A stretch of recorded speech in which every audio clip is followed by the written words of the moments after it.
Welcome everyone. The webinar is starting. Mr. Roy, you have the floor. Thank you.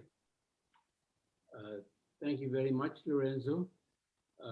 Good morning, good afternoon, and good evening, depending on where you are participating. My name is Frank Roy of the Indigenous Partnership for Agrobiodiversity and Food Sovereignty. It is an indigenous organization that is hosted by the Alliance of Biodiversity International at Seattle. I belong to the Khasi matrilineal. Sorry, Frank, can you speak louder, please? And I was with IFAD from 1981 until 2006, when I left as its assistant president.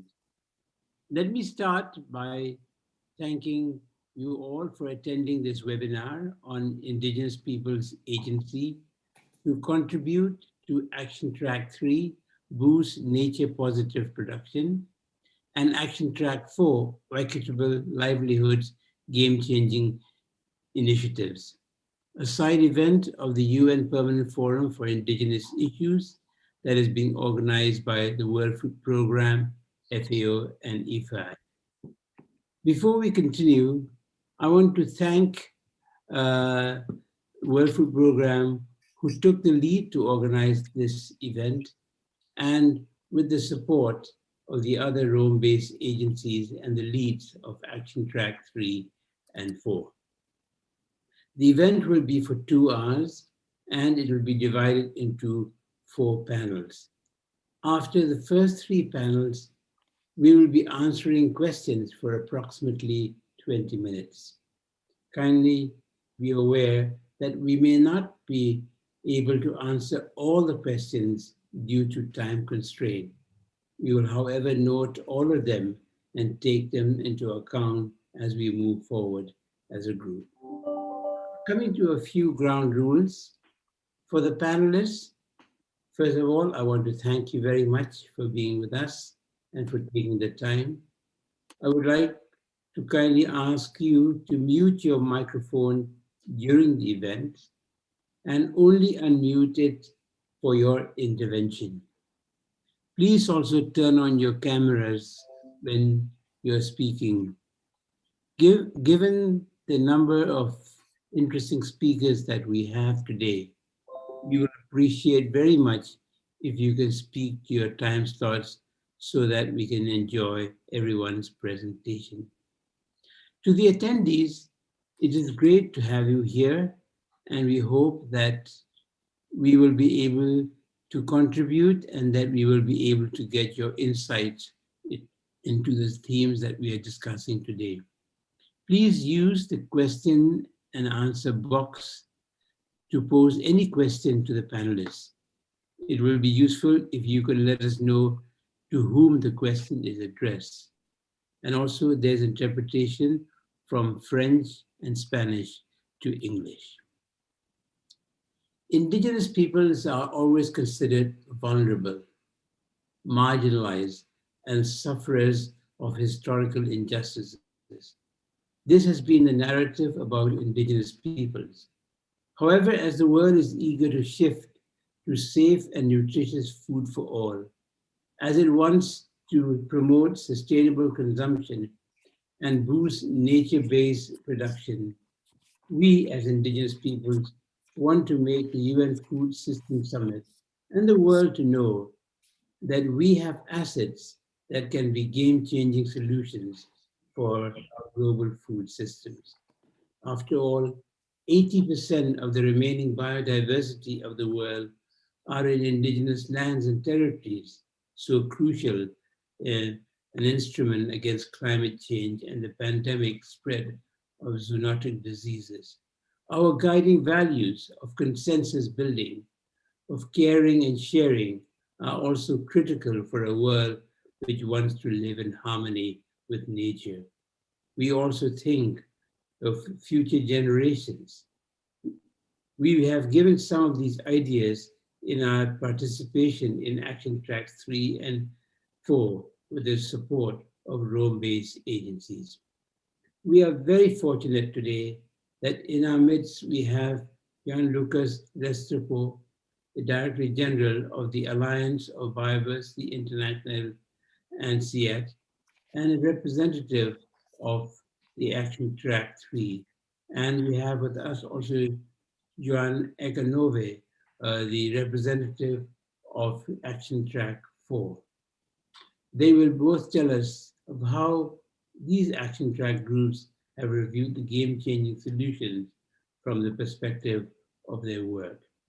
We are happy to have with us Hindu Ibrahim, the articulate Indigenous leader from Chad and an expert member of the UN Permanent Forum on Indigenous Issues. We are particularly pleased that Her Excellency Ambassador Alexandra Bugay-Liskis is here with us. She has been our biggest supporter as a supporter of Indigenous peoples in Rome, and it's because of her encouragement and her support that we have a group of friends of Indigenous peoples and of the Food System Summit, and we have enabled FAO to form the global hub of indigenous food systems. So before, I would like to start the session by requesting Her Excellency, the Ambassador, to give us a few opening remarks. Your Excellency, the organizers have allocated you 3 minutes for your opening remarks. When speaking, please turn on your camera and unmute yourself. I'm having a problem, Frank. Can you hear me? Yes. I don't know why. All of a sudden it's telling me I'm unable to start my video. This hasn't happened before, so I am very apologetic. It's not because my hair is not appropriate. I'm just having, I think actually on your side, I had it on and someone on your side may have stopped it, the organizer. But listen, I'll start my remarks, and if they're able to find and put the video on, that would be appreciated. Yes. Lorenzo, there we go. He said he's starting my video now. There we go. There I am. See, that picture was much better. Je suis absolument ravie de participer à cet événement en marge du Forum permanent des peuples autochtones des Nations Unies. And it is, you were too kind in your words, because there are many more people that are working so hard to make sure that the voices of Indigenous peoples are heard. But it's been really an honor and a pleasure for me to be able to play a small role. Today's topic could not be more timely as we're preparing for the upcoming summit on food systems. And those conversations, those important consultations with various stakeholders are really accelerating. And so thank you again for putting this meeting together.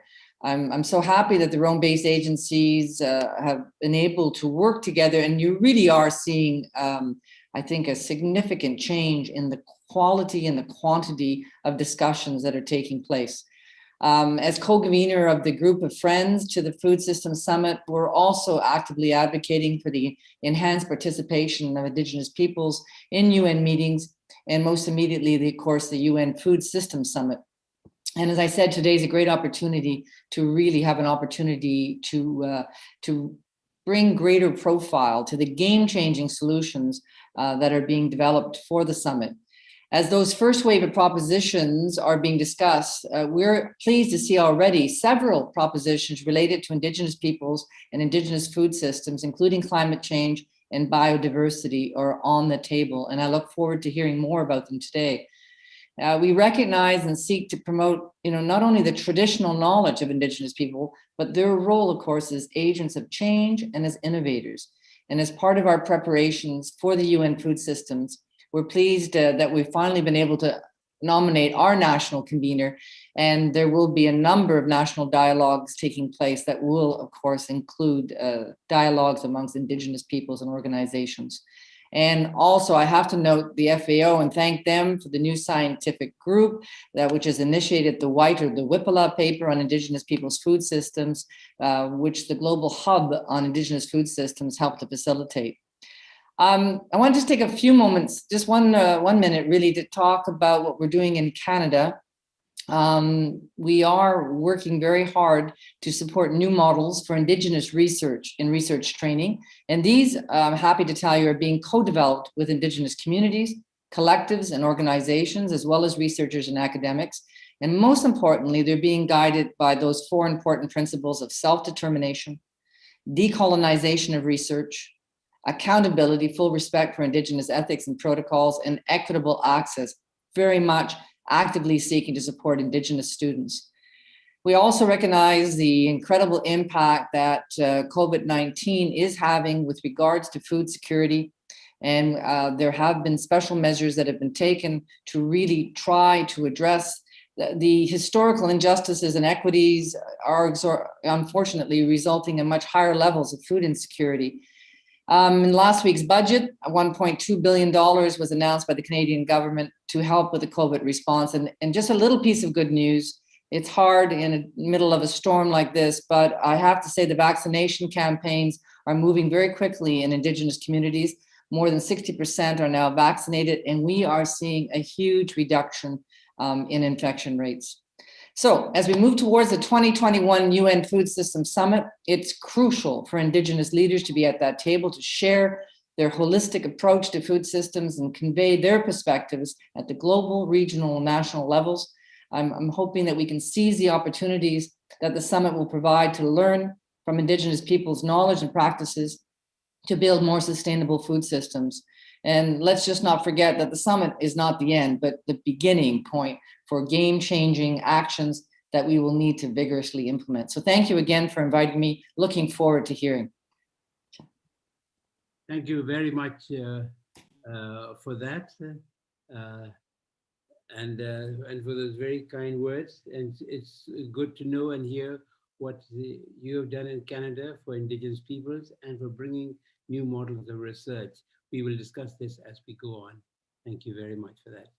And now, may I request Hindu, if she can give us her words of wisdom. Hindu, please. Thank you very much. Hi, everyone. It's really a great pleasure and honor to be with you today in this special event on Food Summit. And thank you to FAO, IFAD, to all of you organizing that. And hi to my relative, Indigenous peoples. I'm seeing Vicky, Excellencies Ambassador. So as you all know that Indigenous peoples through our 7 socio-cultural regions, we have our life and livelihood depend strongly to the nature. And that's also why we do not divide our way of living and the food that we are producing or eating. So Indigenous people's food are always based on food sovereignty, because in our land territories, resources we're producing for our peoples in this sovereignty way in order to feed everyone and leave no one behind. And this is completely into the concept of Action Track 3 and 4 as described here by the ambassador and the moderators. So as we all say that Indigenous people protect 80% of the world biodiversity, so it is not only for us the food that we are eating, it is also our culture, it is also our pharmacy, and morally, it is our identity. While the industrialized countries that produce in the industrialized agriculture that can accelerate the diseases as diabetic or obesity that happening also in Indigenous communities. So Indigenous peoples are producing a different way of food and different system that we are using based on our traditional knowledge and based on the way that we know the nature and how we are protecting it. So when we say that and now the industrialized countries producing more, I think we are in the wrong side. How they can learn more from our food sovereignty system. And that's with the COVID, we all know that all countries, even they closed the borders, but they didn't close the shipping of the food. Why? Because they are not sovereign in eating at local level. So they are interdependent from exporting the food. And it has a big consequence of the way of living of all the peoples. And that's also saying us to when you go to developed countries, they have 2 systems of the food. They do have the organic food, who is just for the elite peoples. And when you come to the indigenous peoples, the organic food, it is also our way of living and not costly and accessible to all the communities. So all those systems in knowing who is based on our culture and knowledge are so helpful for all these action track 3 and 4.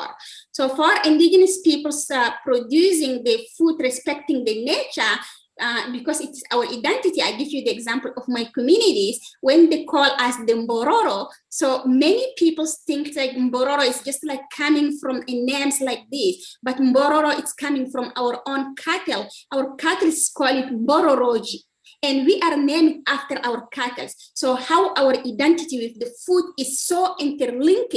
So we cannot talk about food as job or as commodity, but we are talking about food as culture, as identity, as way of living. So this concept can help us to live in harmony by the respecting the social and environmental issues. So they also reason that we are living in harmony because we know how to observe our nature. We learn from our nature. The crops that we are growing up, the seed that we are using, it's all adapted from the ecosystem that we are coming from. So we observing the season before that we plant anything, and we observing the season before all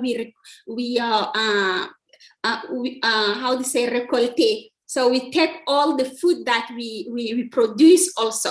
So that helps us to cope with the different species of the nature. It's called also biodiversity restoration or biodiversity protections. So food system of indigenous peoples can be linked with so many aspects of the nature. So that's the reasons also the food summit must involve the indigenous communities as a right holders in this summit, not as an stakeholders. So this upcoming food summit can use the perspective of indigenous peoples producing the food and the way that we are also consuming in the equitable way in order to end the hunger, the food insecurity, and protect the nature. The food summit needs also to involve indigenous youth and women, because in our communities, the knowledge are also intergenerational based and intergenerational exchange, while it is an ecosystemic base. So how we can use all different perspectives and put it in the food summit to be a sustainable way of management of the food. And finally, recognition and valuing the indigenous people's food producing. It is so important. It is not only about having the diversity of the beauty of indigenous communities that coming to make the summit as colorful, as my brother Jan used to say. No, we wanted to be full and effective participation to have our work, because after the food summit, the implementation, it is in our land, it is in our territories, and we can contribute a lot with all the stakeholders in a partnership manner. Thank you so much, and I'm so excited to be in this panel with you. Over to you, moderator. Thank you very much, Hindu, for reminding us that for us as indigenous peoples, food is not just agriculture, it is our identity, it is our culture, our pharmacy based on our traditional knowledge, and for reminding us that we all learn from nature, and the rest of the world too can learn from us, where biodiversity protection is one of those aspects. And you have reminded us to take this more to the summit, that we being counted as rights holders. Thank you very much for this very, very important message that we have. And so now I will invite Gianlucas Restrepo, our Director General at Biodiversity International. We are very lucky to have him to represent Action Track 4, and he has a lot to tell us. And so I'll turn over to him, and please turn on your mic, your camera, and unmute yourself, please.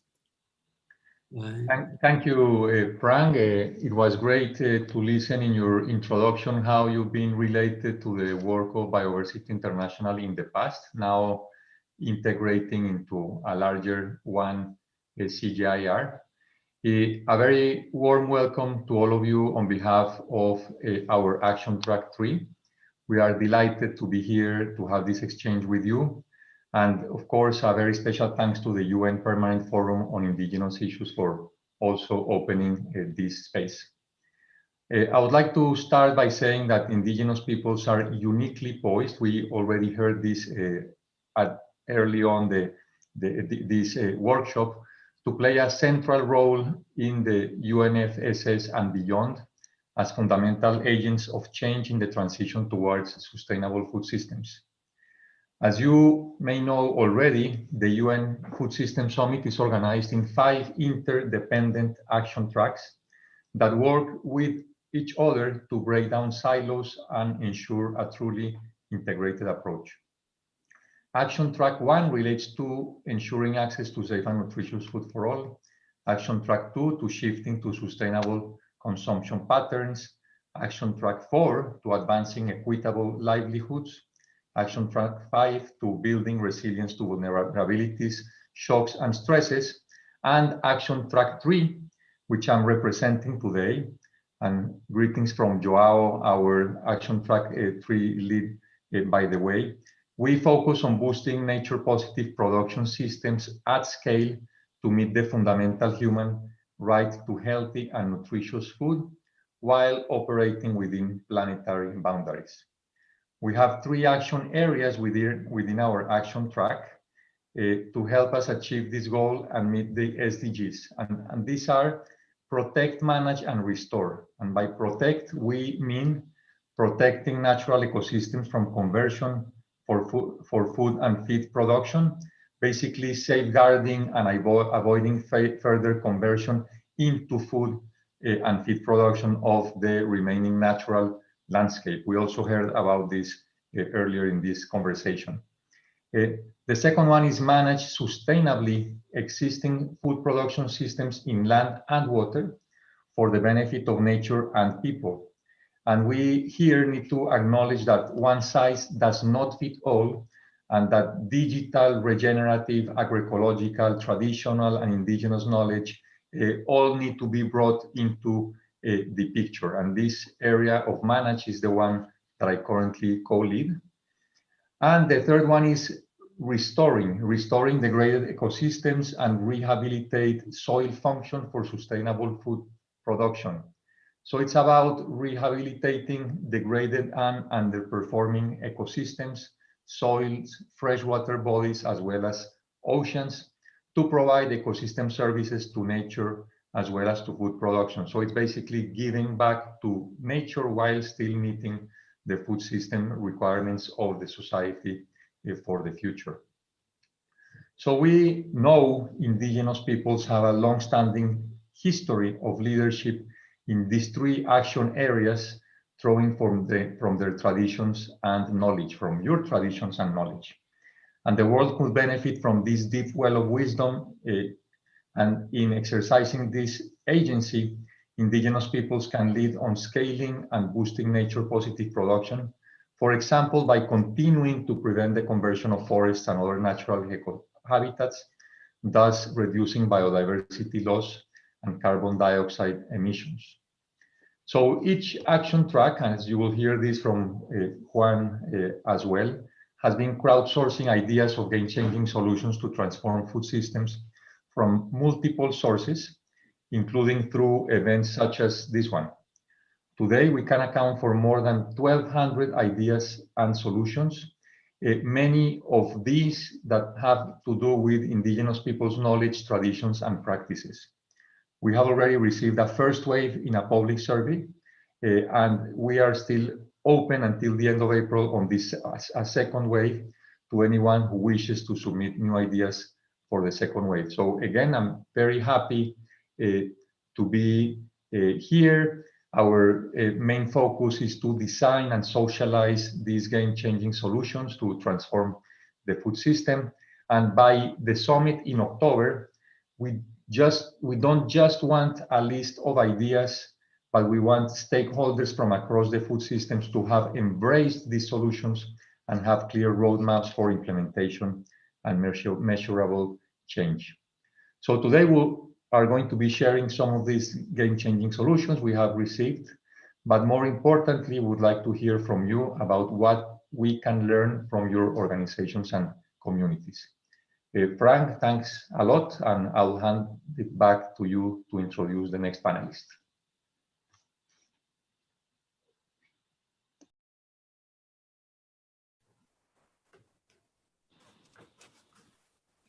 You're muted, Frank. I'm sorry. I'm sorry. Thank you very much for that introduction to what the Action Track 3 has done, and also for giving to us the knowledge that to protect, to manage, and to restore is a driving force of the work that you are trying to do, and the recognition that you're giving to the leadership role that Indigenous peoples can play in terms of a new social order for our food systems. And we look forward to embrace these ideas, but also to be embraced to be equal participants in the work that we do together and build a leadership that will benefit all of us together. So thank you for that. And now I'll request my friend Juan Ecanove, the Senior Director of CARE USA, who's representing Action Track 4. The floor is yours, Juan.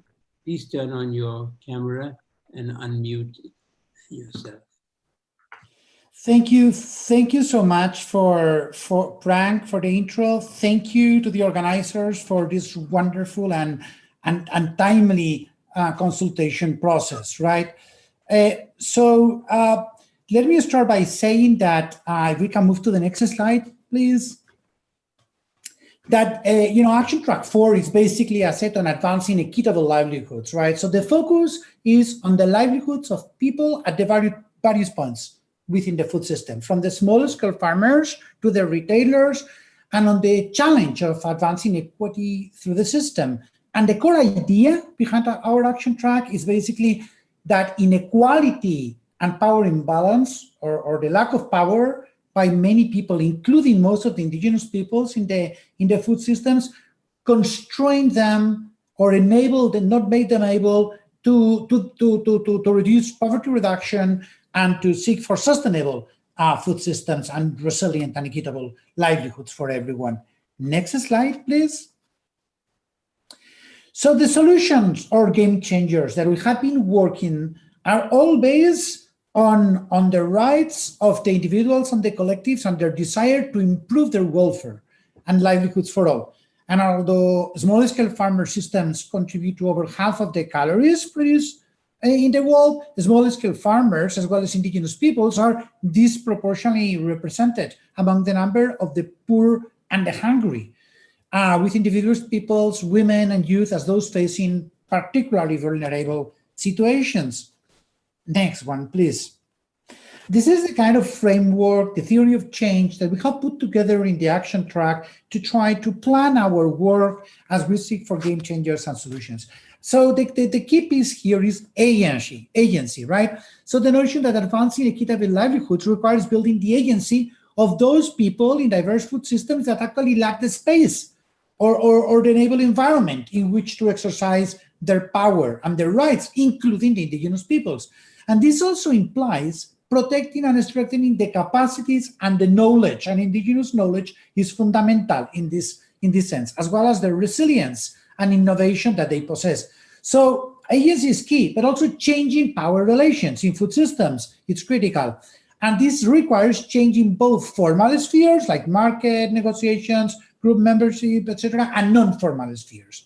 But finally, together with agency and together with relations, we must confront the structural barriers within institutions, within policies, with the aim of achieving lasting change, so that food systems can actually lead to equitable, sustainable livelihoods rather than just temporary or seasonal increases in opportunities. Next slide, please. Here you can see the leadership of our Action Track 4, which is led by Michelle Nan, the president of CARE, but we are really very lucky that in Action Track 4, Maithi Yumon, who is the program director of the Indigenous Peoples Development Program of Chin Human Rights Organizations, is our co-chair. So indigenous groups are at the very core of the leadership of the Action Track. Next slide. And in fact, in the Action Track leadership group, we have something like 50 or 60 representatives from platforms, from civil society organizations, from social movements, women organizations, and indigenous groups. So it's at the level of the leadership and it's at the level of the membership where, we proudly can say that indigenous groups are core of the action track. Next slide, please. We don't have, of course, much time to go into all the details, but here I just want to give you a broad picture of the main themes that our action track has been working on, right? And as you can see here, developing policies and solutions, explicitly addressing constraints faced by indigenous people in food systems is one of the main topics and one of the main themes of the different action tracks that we are working on. But others include proper natural-based solutions. So basically speaking, a lot to what we have, to what Juan already was mentioning before. Also efforts on value chains to make them inclusive, working with the youth, etc. Next slide, please. Yeah, you can click more. Yeah. So again, I'm not going to go into all the details here. I just want to highlight that developing policies and solutions, explicitly recognizing and responding to the constraints that rural women face, is also a key aspect of the work of our action track. Next slide, please. So as with the other action tracks, we had a first wave of solutions or game changers. I am not really a particular lover of the way they are called. Let's call them ideas, right?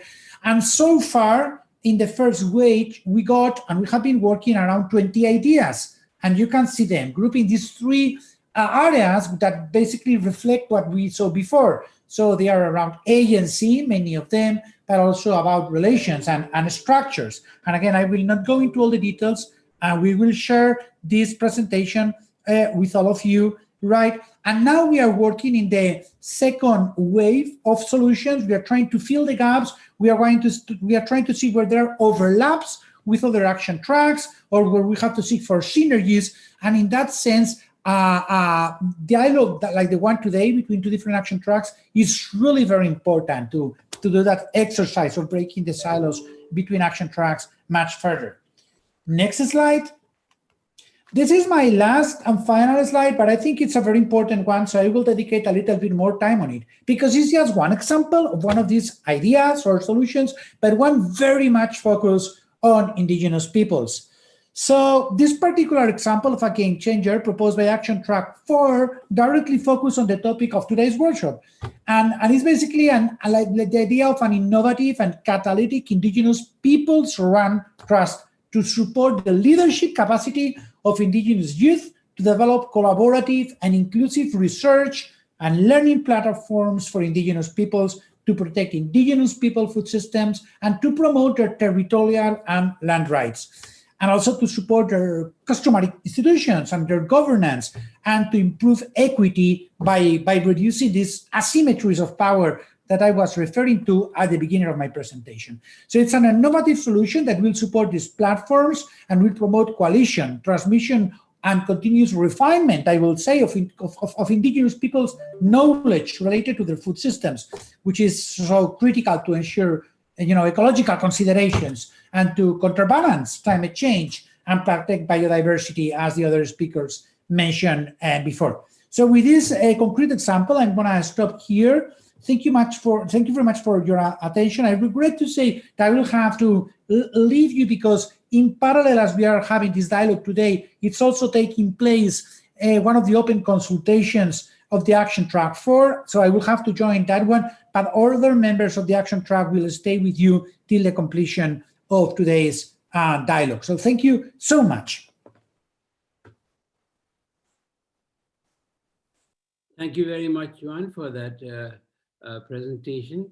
I think the important points that have been raised in this session have been that there are countries like Canada who are showing by their examples of what can be done of putting indigenous peoples right at the center of the table and the discussions. And it was glad that we heard from Her Excellency, the Ambassador from Canada, of what is being done and what is being achieved so far. We also heard how there has been an acceptance by an international research center about the unique role that is being played by indigenous people. We heard the importance of food sovereignty as an aspect that needs to be taken into account. And we then heard just now about the importance of resilience and the traditional knowledge.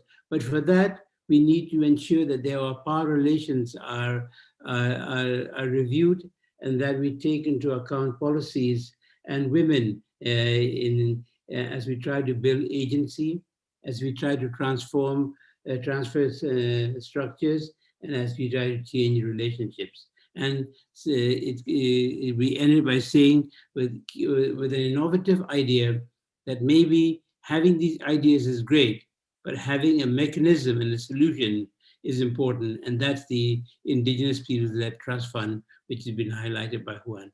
So thank you very much for that very important and inspiring session. And I hope that now when we turn to our different sessions, we will have more on these ideas. And we will now move to the second panel on the solutions on nature positive production and equitable livelihoods. And the question before us is, how do we protect natural ecosystems, manage existing food production systems sustainably, and restore degraded ecosystems for sustainable development? Our first speaker will be Vicky Tauli-Corpus, who doesn't need any introduction. I've seen Vicky after many years. She has been a person bigger than life in the indigenous movement, both at the local level and the global level. She, together with Mirna, were the main people who fought for the UN Declaration on the Rights of Indigenous Peoples. She has been the chair of the Permanent Forum for several years, and then later became the Special Rapporteur on the Rights of Indigenous People. A good friend, a good mentor, and someone whom we are all proud of for her achievements. So, Vicky, you have 5 minutes, and please remember to unmute yourself. Thank you. Thank you very much, Frank, and thank you to FAO, IFAD, and WFP for helping put together this event, and the World Food Summit actors.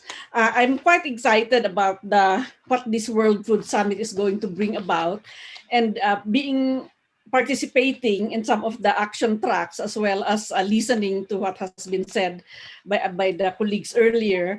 It's really great that for me, it's very good that Indigenous peoples are somehow finding themselves in the center of some of the action tracks, as well as the ones that will, the game-changing solutions, no, to the food crisis. I think we have to really seriously look at this crisis and do whatever we can to be able to deal with it. And the solutions have been mentioned earlier. I was asked to link this to SDG 16, no, Action Track 4 and Action Track 3.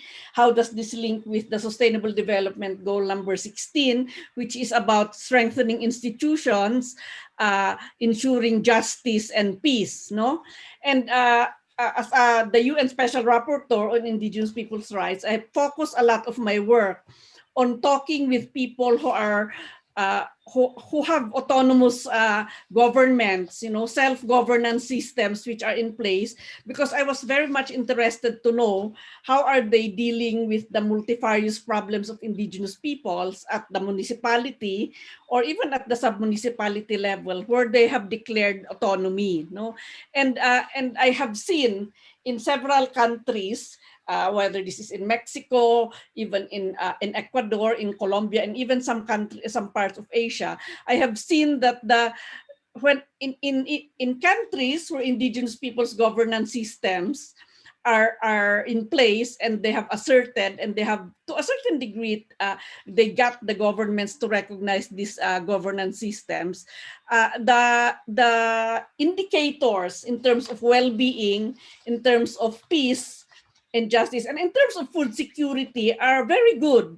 No, and I think that's a challenge that needs to be addressed by these processes related to the Food Summit. How do we document, no, the indicators that will show that indeed where strong indigenous institutions are existing, that is where they are able to decide more collectively on how they will be able to relate with the environment and how will they ensure the well-being, both health, food security, and of course, peace within their own communities. So there is no doubt that Action Track 3 on nature positive food production systems and Action Track 4 on equitable livelihoods are very much linked to strengthened institutions. No? And of course, when we talk of institutions, we're not just talking about the institutions at the local level, but institutions at the higher levels up to the global level. No, indigenous peoples have fought very strongly for the adoption by the UN of the Declaration on the Rights of Indigenous Peoples, the establishment of these spaces, the Permanent Forum, the Expert Mechanism on Indigenous Peoples' Rights, as well as the mandate of the Special Rapporteur. These are also spaces which indigenous peoples have built, no, along with the governments to understand what the indigenous people's visions are. And now we are in this situation where we are talking together because of those spaces that have been established mainly by indigenous peoples in the effective advocacy work that they have done. So I think the way that we look at this, when the transformation of structures is indeed crucial, because most of the structures that have caused all the problems for indigenous peoples are really structures which have institutionalized racism and discrimination. And this goes into the racism or the discrimination against indigenous peoples' livelihoods and food production systems. We know how, for instance, shifting agriculture or rotational agriculture especially in Asia, have been illegalized. They were made illegal, no, because the government, the dominant systems think that these are not going to produce the food that's needed by the nation. And so there has to be changes in these kinds of regulations and laws, and of course put into place laws that recognize the rights of indigenous peoples. And these are game-changing because not many countries yet have laws that recognize the rights of indigenous peoples. And even if there are laws, a lot of these laws are still not being implemented. So I think the basic thing that needs to be done is to make sure that these laws are implemented, as well as the global conventions and the guidelines that have been developed by the multilateral system. And of course, I think that it was also mentioned the transformation of education systems, as well as the systems in agriculture, amongst others, which will really recognize indigenous people's contributions in sustaining biodiversity and ensuring food security. I must say that majority of indigenous peoples are still doing their own sustainable livelihoods, are the ones who are not suffering at all from famines or this crisis that we are all talking about. I can say this for my community. We are subsistence agricultural producers, and we have refused the massive commercialization of our agricultural systems. And now, I mean, even during the COVID pandemic, our region was the one that has provided food to the urban centers in the cities where food has really been a problem. So I know that you just gave me 5 minutes, Frank, and I think I've overrun my time, but I just want to reiterate that the existing systems of indigenous peoples have proven to be resilient, to be sustainable, and also to be more democratic, because it's not just the individuals that are involved, but the collectives. And therefore, the systems that are in place, the knowledge and the cultures that are very much part of that whole system should be supported and not undermined and discriminated against. Thank you very much. Thank you very much, Vicky, for reminding us that the autonomous governance systems of indigenous peoples provide us with an opportunity of resilience of democratic systems. And we sincerely hope that this Food Systems Summit will take this very seriously and take forward, and additionally to implement the multilateral system and laws that have been instituted. And we will discuss more as we go across. I will now request Gam. You have 5 minutes to speak, Gam. And Gam needs no introduction. He's been very active with the food system, particularly with the FAO Global Hub on Indigenous Food Systems. So without taking too much time, Gam, I give the floor to you. Thank you. Thank you, Frank, and thank you, organizers. Can my slides be put up? Yes, thank you. Yeah, okay. Can we move to the next slide? All right, as we know that the UN Declaration on the Rights of Indigenous Peoples reaffirms the importance of self-determination of Indigenous peoples to ensure our political participation. So in this context and in the UN food system, there are two fundamental priorities that we are pressing for. One is the political participation to speak directly with member countries. And second is evidence sharing for scientists and policymakers on Indigenous peoples' food systems and knowledge. Next slide, please. So when we talk about this political participation, what we're saying is that we must be participating as right holders to speak for ourselves at the plenary. Second is the ensure this effective participation that is respectfully, face-to-face and not folkloric. Third is that participation should be in all the processes and not just in the summit itself, but including the preparatory process and the pre-summit as well. Now, therefore, the urgent need is for clarity on what is the modality for our participation, because this is still not clear when already the pre-food summit is very close by. So would it be through the 7 socio-cultural regions, the permanent forum, AMBRIP, the special rapporteur, or regional organizations like AIPP and so on? Also, this is an urgent need for us. Next slide, please. Now, where we are. First, I would like to just say that the Global Hub on Indigenous Food Systems comprises 18 Indigenous and non-Indigenous organizations and research centers. And through this, we have coordinated the white paper and then submitted, which has been adopted by the scientific group of the UN Food System Summit. Now, this paper, therefore, has become one of the scientific documents for the summit, prepared with inputs from 50 organizations, Indigenous organizations, academia, and researchers. And also the fourth point is that the Indigenous biocentric restoration, fortunately, has been adopted under the Action Track 3, for which we are thankful to our supporters and also the Indigenous friends. Next slide. So in this next slide, you see there in the Action 15, where it is circled with red. So it is been adopted as conservation and biocentric restoration. So I just want to say a little bit about what this biocentric restoration is. Can we move to the next? Now here, because we are looking at game-changing solution, biocentric restoration is an inclusive model of restoration for conservation rooted in Indigenous people's food systems, ancestral knowledge and territorial management practices.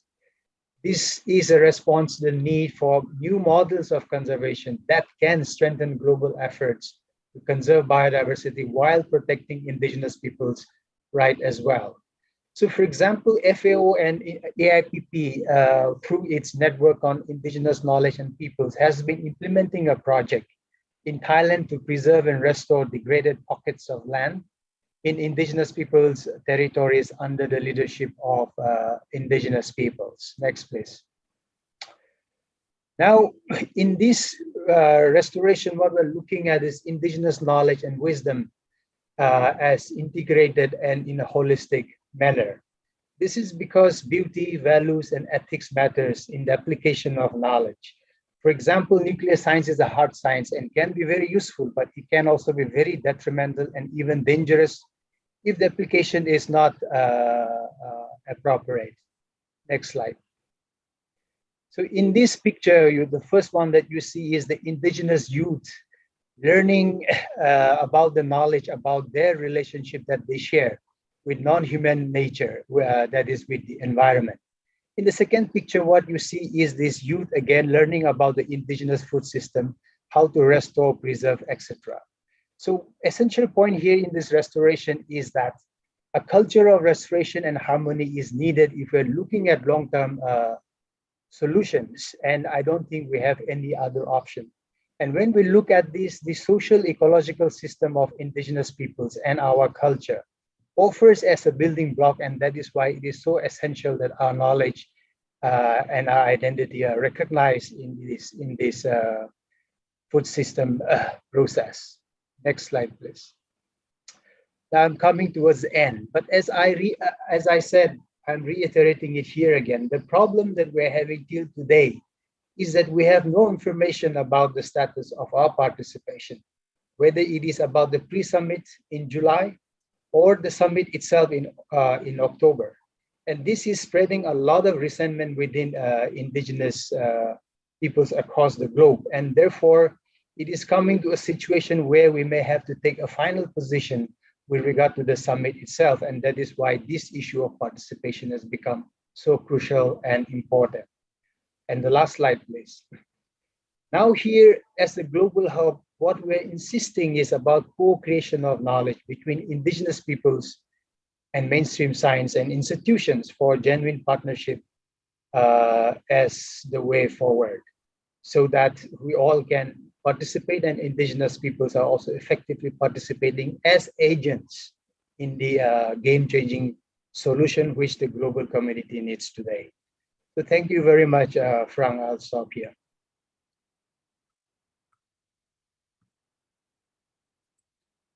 Thank you very much, Gam, for those very important and very pertinent words. The importance of political participation and of getting a decision as to where do we stand as indigenous peoples on this issue, on the importance of the indigenous biocentric restoration, and on and what you have reminded us that co-creation of knowledge as equal partners must be a theme, and the work done with the white paper was an attempt towards that, and we hope that it will continue. But the anxiety of indigenous people is something that will need to be noted in the voice that you raised. So with that, I think we come to the end of this session. It has been a very useful session. No, sorry, but we have also, sorry, my mistake, Tunda Lepore from IFAD Slow Food Partnership on Indigenous Food Systems. He's from Kenya, will speak to us for 5 minutes, please. Thank you. Sorry for the mistake.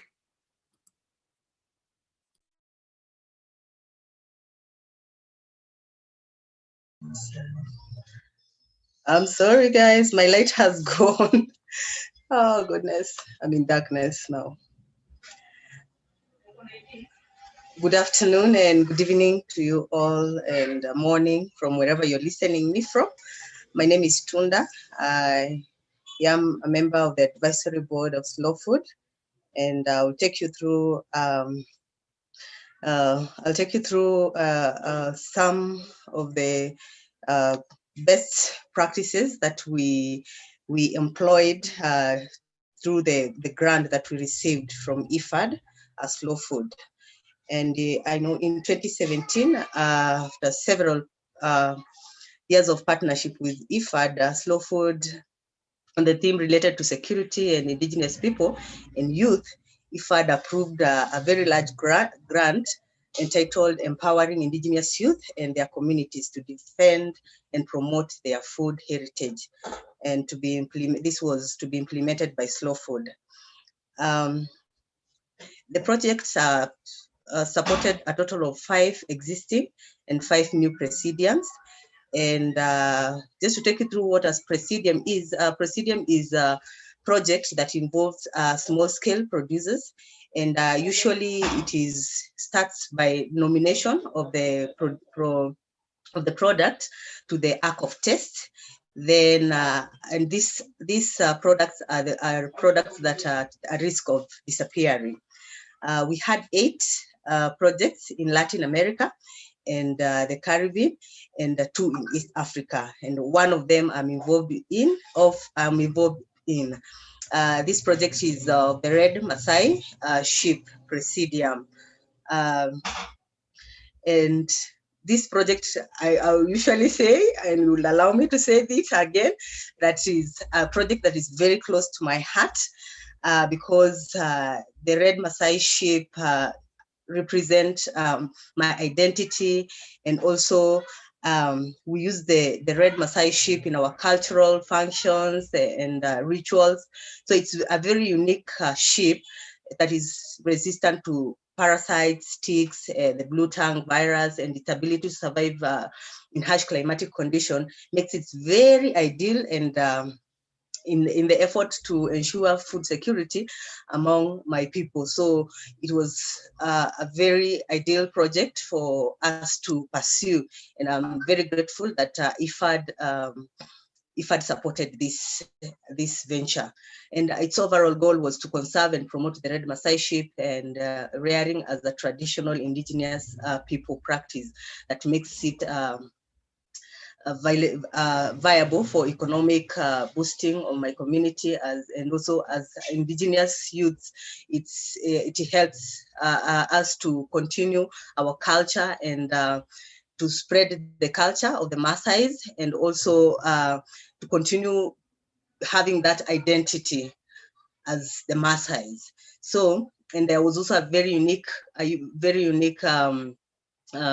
dynamic of this project, that is the gender dynamic aspect, which was very unique given that my community, mostly people don't work together. The men are more superior.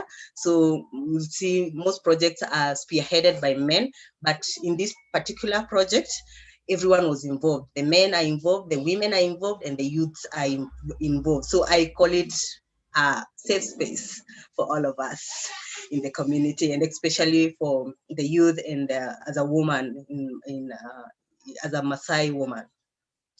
So this projects included testing of a participatory certificate, labeling for indigenous products, and the participatory guarantee system. And so we came up with a global system that I just mentioned, the participatory guarantee system model that mapped out of a cross-cutting movement of participants and stakeholders who explore possible alternative to the third-party certification that is very expensive and also tiring to register with. So we came up with a production protocol, which all the producers agreed with the protocol. We then invited stakeholders to come together with us and debate on which were the most important aspects to be controlled over time. Once we did that, the control becomes a group moment. And then it is not a one-man show, and it is not owned by an individual. So it's a group moment, such that it is not someone who comes and review, but the control group, like for example, the producers, perhaps the presidiums near, will be invited to come to the farm, and some stakeholders like institution, our slow food movement, consumers and chefs are the ones who comes to do the review of the product. The control visit became then a very interesting moment for learning and exchanging between communities, and more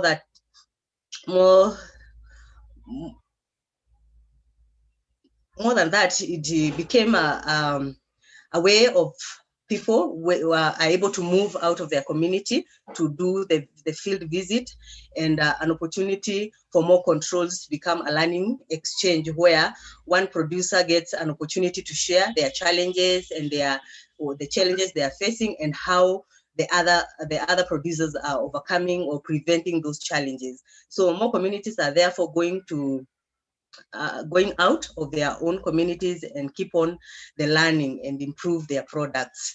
So the certification also allowed the producers to sell at high prices or increased prices in the market, and it is not very complicated to do, as the component is in relation to the community. It keeps other communities in check with one another, and it is therefore a very interesting mechanism which allows the producers to have a certification label that will increase the price of the product.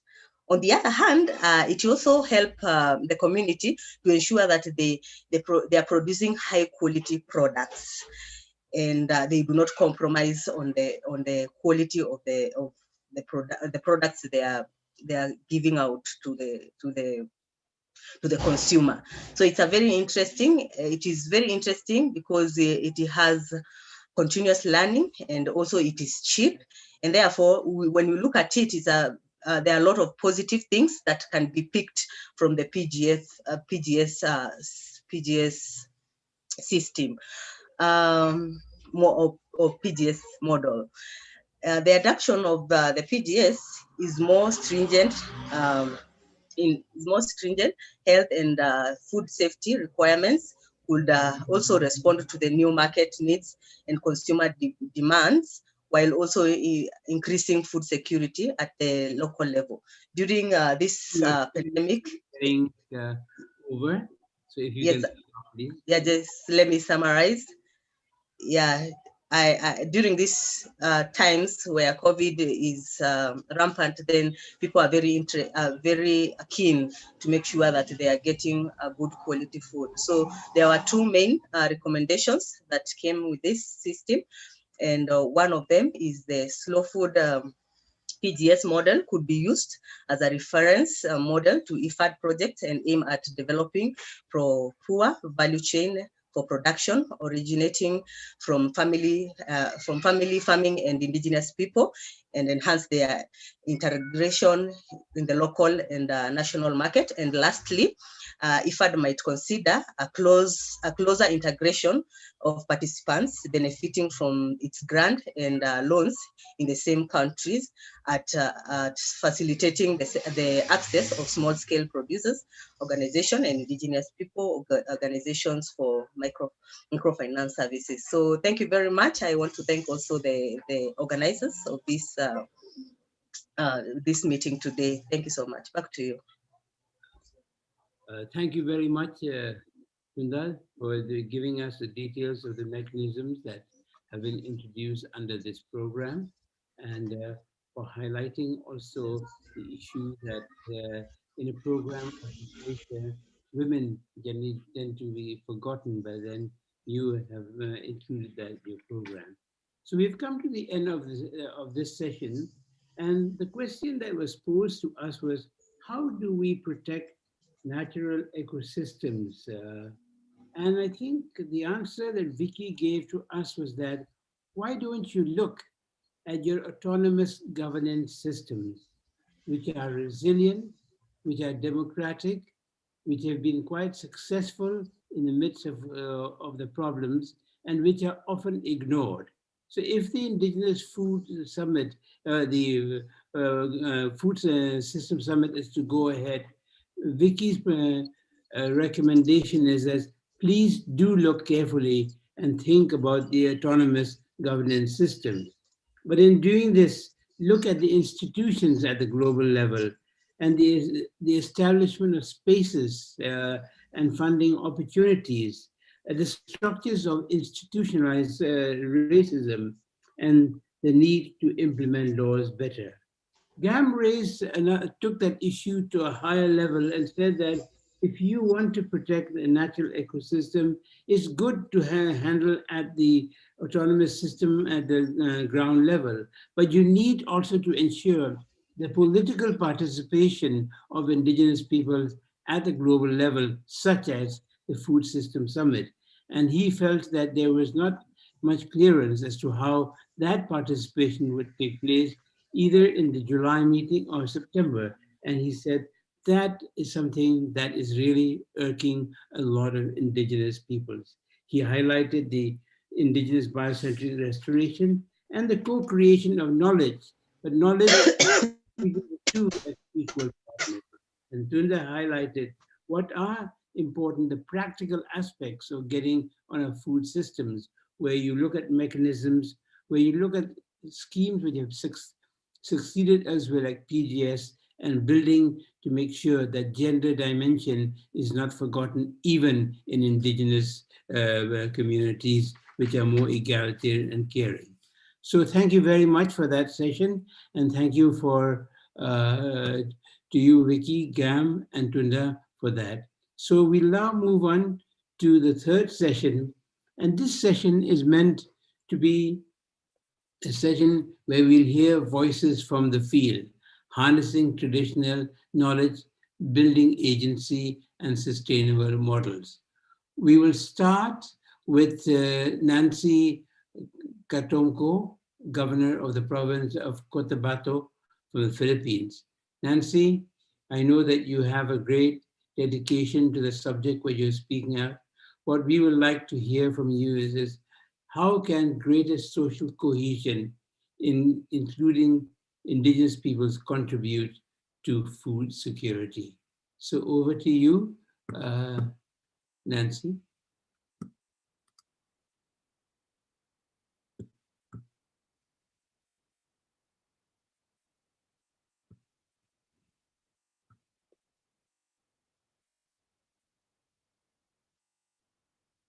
Is Nancy with us?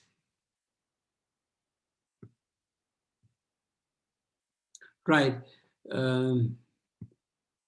Maybe then, could we, in the meantime, to save time, we are slightly behind schedule. So I would like to turn to Etienne from the Republic of Congo to ask her to switch on his camera and microphone. And the question that has been posed to him is, how can traditional knowledge influence climate change adaptation activities in the Republic of Congo? Etienne?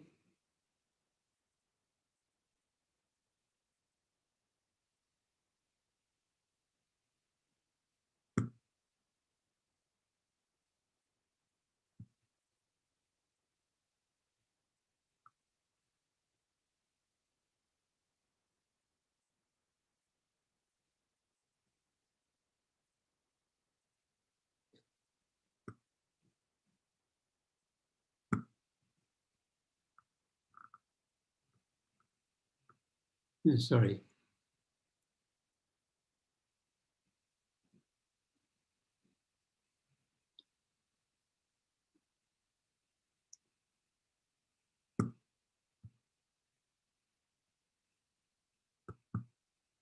All right. Maybe we're having a bit of bad luck. So we would now move for the time being to Sandra Cup, Team Leader on Women's Empowerment of the UN Joint Program on Rural Women's Economic Empowerment in Guatemala. She will address the question of how can the empowerment of Quechua women be promoted. And because of the distance, we will be presented with a video on this. Yeah. So can we play the video, please, from Sandra?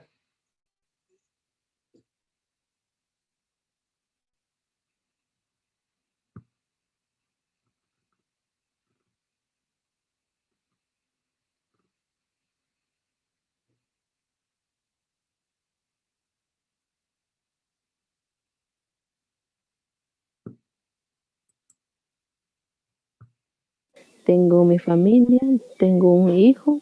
Me convertí en promotora porque veía la necesidad de nuestras mujeres mayas quechíes que no eran tomadas en cuenta, que no tenían conocimiento de sus derechos, no sabían ni cómo generar sus propios ingresos. Yo los apoyo por medio de sensibilizarlos en la siembra de árboles para que no nos quedemos sin recursos naturales en el caso de que no se sequen nuestros ríos. De lo contrario, nosotros estaríamos en sequía.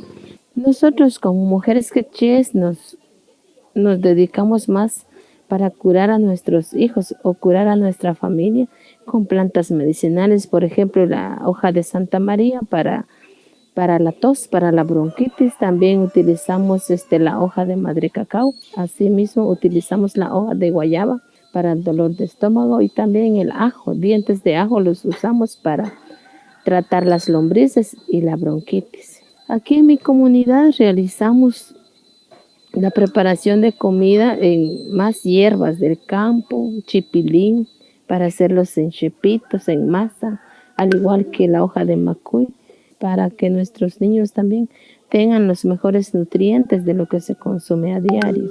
Es más, nosotros en nuestras familias lo preparamos. Nuestros ancestros mayas nos vienen enseñando esa receta de las medicinas naturales. Entonces nosotros mismos los preparamos en nuestras casas, solo los vamos a buscar al campo, capacitando a más mujeres sobre sus derechos, sobre su participación dentro de la comunidad y enseñarles a cómo es que se pueden generar ingresos propios. Lo que hacemos es preparar más a las mujeres, ya sea en la realización de ventas, comidas o de lo que se pueda vender para obtener un ingreso y apoyar a nuestras familias. Bueno, nosotros como mujeres necesitamos una ley que nos reconozca como mujeres. Es cierto que ya hay una ley, pero escucha que no se ve en la realidad. En un papel está plasmado esa ley que defiende los derechos de las mujeres, pero en nuestras comunidades no se ve así la realidad. En papel puede decir un montón de cosas, pero en la comunidad no se ve nada. Lo que nosotros queremos, más sensibilización, más capacitación para mujeres, para que ellas o nosotras reconozcamos nuestros derechos y hacer valer nuestros derechos como mujeres. Bueno, para impulsar el empoderamiento de las mujeres quechíes es buscar más apoyo con instituciones sobre proyectos de emprendimiento, capacitaciones sobre financiera, sobre organización y fortalecimiento de grupos, para que también nosotras las mujeres motivemos a otras mujeres a aprender sobre la generación de recursos económicos. Asimismo, también necesitamos más asistencia técnica en diferentes áreas de proyecto, ya sea en el pecuario, agrícola, conocer más sobre esos temas y vamos a seguir buscando instituciones que nos sigan apoyando. Se puede impulsar a través de trabajando en equipo, vender asociativamente, acreditarnos ante la municipalidad para que seamos reconocidas como grupo organizadas. Si vemos a nuestra compañera sufriendo esa violencia, definitivamente, automáticamente hay que denunciarlo para que esa violencia no se siga generando tras generación, porque sabemos muy bien, a veces la violencia empieza en nuestros hogares, pero nosotros lo que buscamos es, si vemos alguna mujer, poner la denuncia para que esos casos ya no se vuelvan a dar en nuestra comunidad. Necesidades hay bastante, pero sabemos muy bien que va a depender también de nosotros mismos obtener ese empoderamiento, porque si nosotros nos seguimos dejando a que nos hagan los tipos de violencia, nosotros nunca vamos a cambiar. Entonces sabemos muy bien que en nuestras manos, si nosotros decidimos por nuestra vida, nadie más, si nosotros queremos que nuestras hijas no sufran esos tipos de violencia. Entonces lo que nosotros quisiéramos es que todas las mujeres quechíes tendremos que defendernos para vivir sanamente y tengamos salud para toda la vida.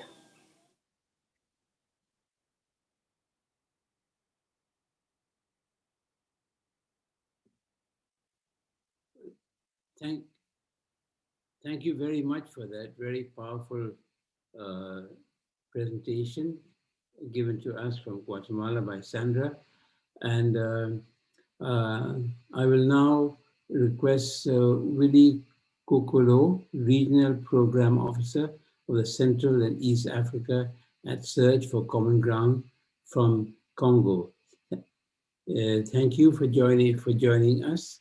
And Willie, how can peace building improve social cohesion between different ethnic communities in the Democratic Republic of Congo, including between indigenous and non-indigenous communities, contribute to achieving food security and strengthen food systems? So Willie, over to you, and thank you very much for being with us. Thank you, Frank, and that's a very long and topical question, as many participants might be wondering why a peace-building organization like Search for Common Ground is participating in an event in terms of food systems and sustainable farming practices. But my objective today is to underline the close connection there exists between peace-building on the one hand and development work, including food security. So I'm just going to spend a couple of minutes to highlight what my organization, Search, has been doing in terms of social cohesion in the Tanganyika region in the Democratic Republic of Congo. So the Tanganyika region is a very productive one in terms of agriculture and mining, but unfortunately the economic potential has been continuously undermined by ethnic violence between the two main communities that we have on the ground. And we have first the Bantu community, which is an indigenous community historically involved in farming practices. And on the other hand, we have the Twa community, which migrated in the Tanganyika province over the past century and has been traditionally associated with hunting as opposed to farming practices. And when the Twa community migrated into that area, they were denied land access by the local authorities, who were all of Bantu ethnic, and that led to ethnic tensions and political violence. Soon we saw the emergence of ethnic-based militias, and this, together with the political exploitation of ethnic hatred, led to the exacerbation of violence and ultimately the disruption of stable food production and marketing systems. So what did we do to tackle that situation? Over the past 4 years, we at Search have been partnering with the WFP and the FAO to bring sort of a multi-sectoral approach to food security. And whereas the WFP and the FAO really focus on supporting the economic empowerment of local farmers, we have tried to build bridges and establish trust between the two communities as a foundation for social cohesion. So in practical terms, we have helped the creation of 46 community-based peace organizations, which are of mixed composition. So they have all 50% membership in terms of Twa and Bantu. And all of the members were already active in their local farmers association, and they got elected by their local community. What do they do in practice? They try to identify the tensions as they arise. They try to bring about solutions that are collaborative and peaceful. So we have provided skills in terms of mediation, inter-community dialogue, as well as conflict analysis for those solutions to be long-lasting and conflict sensitive. And indeed, most of the conflicts that have been resolved to date related to either crop thefts or field limitations. So this is evidence that it is a clear example of indigenous people agency and their renewed decision-making in the management of natural resources. I just want to highlight maybe 3 results that we have achieved to date. So first of all, violence has dramatically decreased in the area, and that led to a safer environment for the WFP and the FAO to engage on the economic front. Second of all, inter-community dialogue is now widely accepted in the peace communities, obviously, but also in the wider community as a tool to resolve disputes across ethnic lines. And last but not least, following advocacy work that we've been doing towards the local authorities, as well as knowledge sharing within the project, the Twa community has been given land access, and they are now able to cultivate their own food and to sell products on the market.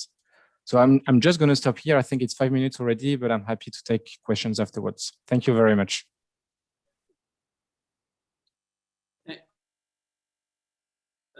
Thank you so much for that, Willie. That was very, very clear about the importance of the close connection between peacemaking and food security, and what needs to be done at the economic or food level, but also at the level of peacemaking. So I feel that this session now has come to an end. What have we taken out of this session? Sandra has highlighted a number of very important points. One, looking at indigenous food systems is looking at your natural medicine, it's looking at your nutrients, it's looking at generating income. And he said that there are laws that have been instituted or established, but very often they are not implemented or unknown. Therefore, as part of the work that they do, they create a greater awareness. They provide support in terms of training, funding, and giving opportunities. And they speak about training in technical aspects. I think these are aspects that almost all indigenous communities do need, and something we hope that the Food System Summit will take into account, especially as they build this trust fund idea. So we have an autonomous way where these activities could be scaled up to a level that could meet other people.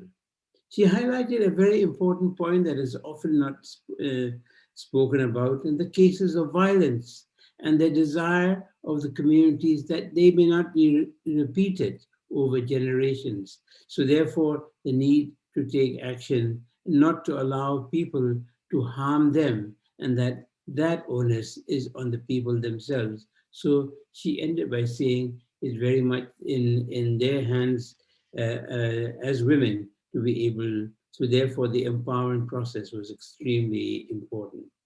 Willie's very inspiring talk is that the political exploitation, the hatred, the disruption that takes place to both local and international can be dealt with if we can work together in a way that we take economic factors into account, where UN systems like World Food Programme and FAO can combine and work together, and yet rely on groups like that of Willie, who have the competence and the commitment to work for peace at the level. And he has given us evidence that when this is done, is led to a decrease in violence, and with that decrease, there is a chance for better better well-being for everyone, where inter-community dialogues, sharing of knowledge, and other aspects take forward. I think these are very important messages for us as the 3 Rome-based agencies to see as to how we move on. So thank you very much, Sandra and Willie, for that very, very useful contribution and for the report of experiences in the field. We will now... Frank, I don't mean to interrupt the flow. We have Governor Ketamo from the Philippines who really would like to speak. She's, her and her office have put a lot of effort into this, and I'm asking if we can... That we had lost. Thank you so much. Can someone kindly unmute Governor Nancy Ketamo from the Philippines so she can join us? If we can fix that technical glitch, and apologies for jumping in. Thank you so much. Thank you. Could you please let us know the name that is displayed for the governor? Because under the name Nancy, we cannot see her. It's not there. Thank you.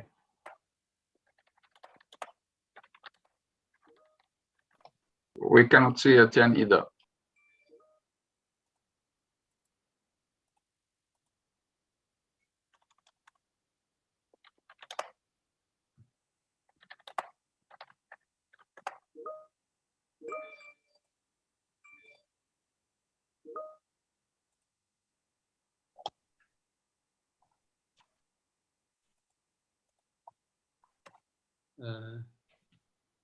Where are we?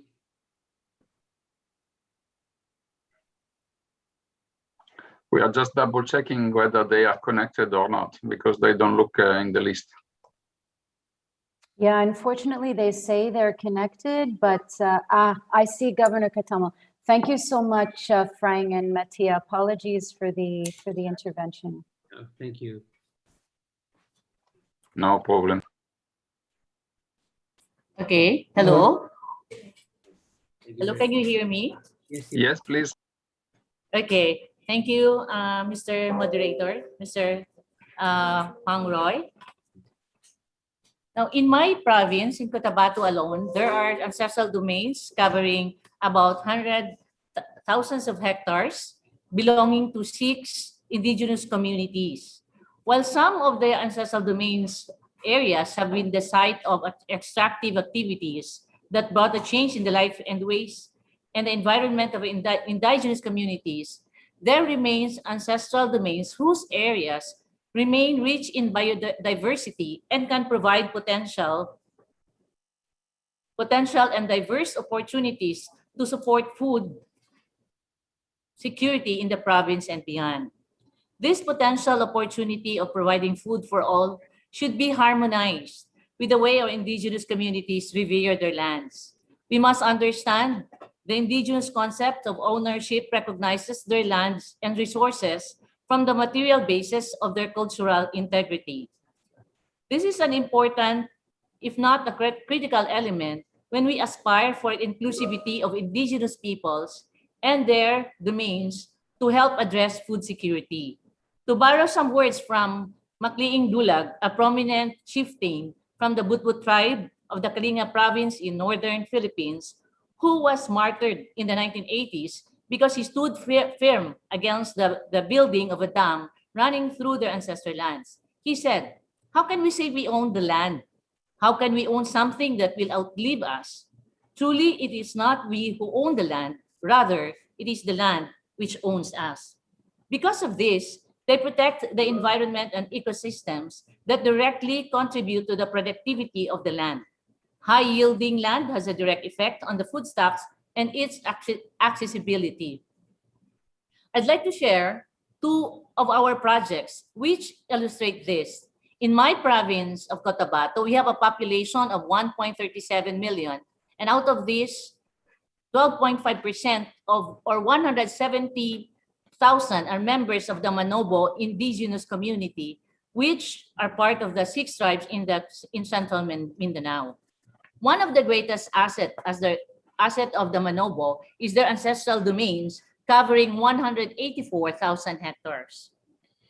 These ancestral domains are protected by the Indigenous Peoples' Rights Act of 1997, or the IPRA, that promotes the 4 bundles of indigenous people's rights, such as the right to governance and self-determination, the right to ancestral domains, the right to cultural integrity, which recognizes the indigenous knowledge system and practices of indigenous communities. Now, I would like to now turn you to these IKSPs of the indigenous knowledge system and practices of indigenous peoples.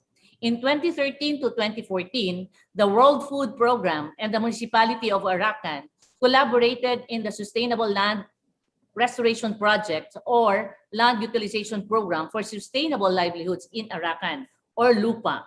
Now, LUPA, to explain this clever acronym, also means land. Under this project, 800 IPs were provided with training to learn sustainable farming best practices to turn the Manobo's ancestral domain into an arable asset for the community. The IP farmers then received rice in exchange for their work. I could not be prouder of the results of this model project. The results were promising, as 640 hectares of monocrop farms were converted and developed into multi-crop fields, which, among its many benefits, mimics nature and nurtures the soil's health. The IP farmers also established 16 demo farms and nurseries and produced 1 million agroforestry seedlings in the first year alone. The local government then created inroads for the private sector to purchase the farm produce such as coffee and bean and cacao beans. That is a direct socio-economic impact of this project, which highlights what I have raised earlier, social cohesion in helping us address food security. But aside from this, the Arakan project gave the IPs a clearer voice and was recognized now as a stakeholder in Cotabato province.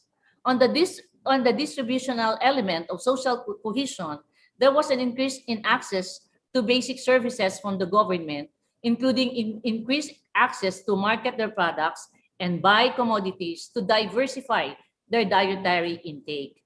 Through the project, the IP's aspirations of increasing their yield, access to healthcare facilities, and many others were heard and integrated into the local government development plans and eventually became part of the programs of the government. Now, on relational element, the IP's vital role as socioeconomic partners with the whole municipality of Arakan was recognized. This model project underscores inclusivity with one of its output, the true social cohesion that recognizes the role of indigenous peoples, their assets, and their IKSPs, or the indigenous knowledge systems and practices. We are just scratching the surface here. But what if we could do the same for the 170,000 men and women of my tribe? What if we could tap the 184,000 hectares of land? Exponentially, most of the province of Cotabato would be fed securely and locally. Another more recent project is how we partnered with the IP as part of our COVID response. The provincial government of North Cotabato issued the executive number 87 as a response to vulnerable individuals who were affected economically by COVID-19. The EO prioritizes purchase of food commodities produced by the IPs in their ancestral lands as relief support to persons with disability and single parents. We work with the Manobo indigenous community of Tinananon Manobo of Arakan Valley Complex and purchased 45 tons of their harvest and crops at a fair market value and distributed this to 15,000 people with disabilities and 7,800 single parents. Again, this is just scratching the surface of what social cohesion, integrating the indigenous knowledge system and practices and harnessing these values and knowledge to help us develop more indigenous ways of achieving food security for our province. As the first governor of North Cotabato, he is a proud member of the indigenous peoples of the Bagobo-Obo Manobo tribe. It is our responsibility to be the custodians of our indigenous knowledge systems and practices and as stewards to develop our ancestral lands. It is essential that we acknowledge, therefore, the important role of indigenous people as partner in development, not just beneficiaries. They are passionate and natural custodians of their natural environment. Hence, we should tap them to be crucial members of the food supply chain. Just as I always say in our language, Huyugta Dumaki, in English, join us in a unified action towards greater good. Thank you, Mr. Moderator, and our organizers. Thank you very much for that, Governor Nancy. And that is very, very encouraging for all of us to hear how you have managed to use successful initiatives at the ground level and integrate it with government schemes, which later became a part of the government scheme and hope for future scaling up. I mean, this is something which most of us are dreaming in our areas with many of the initiatives that we tend to support. So now we move to another session where we will have a question and answer space. And we have said that if there are any questions, if you could show to us. So let us now try and open. Anne-Marie will help me to see what are the questions and what is it that we will be taking up. But please bear with us. We have gone short a bit outside our time limit, so we may not be able to take too many questions or answer, but we will keep them, as we said earlier, and take care for them through follow-up measures that we will have. So if you have typed your questions.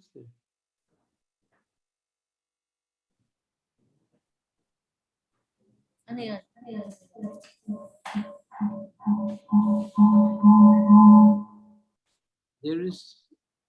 There is one question to address to Vicky. Vicky, are you with us still? What are the effects of not having inclusive conservation methods that ensure the protection and recognition of Indigenous peoples' rights? So Vicky, could you turn on your camera and unmute your microphone, please?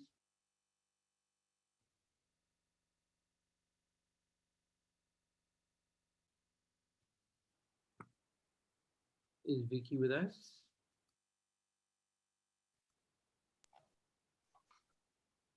Now we don't see her connected. Fine. Yes, I can't see also. All right. And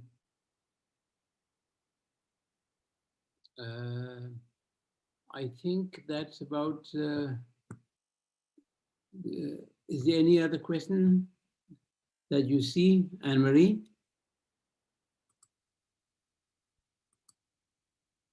Sorry for my eyesight.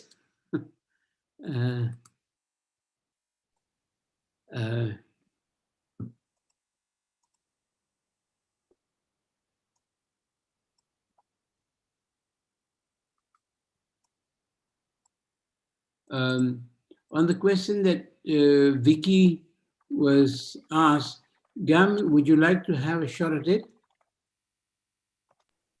Yes, okay, just very briefly. Okay, thank you. At the start, of course, is that the global transformation that we're trying to achieve will not be achieved in a very straightforward sense, because the global transformation requires a number of transformations occurring at the local level and at the national level. And one of this transformation that is needed is inclusiveness and right-based approach to conservation.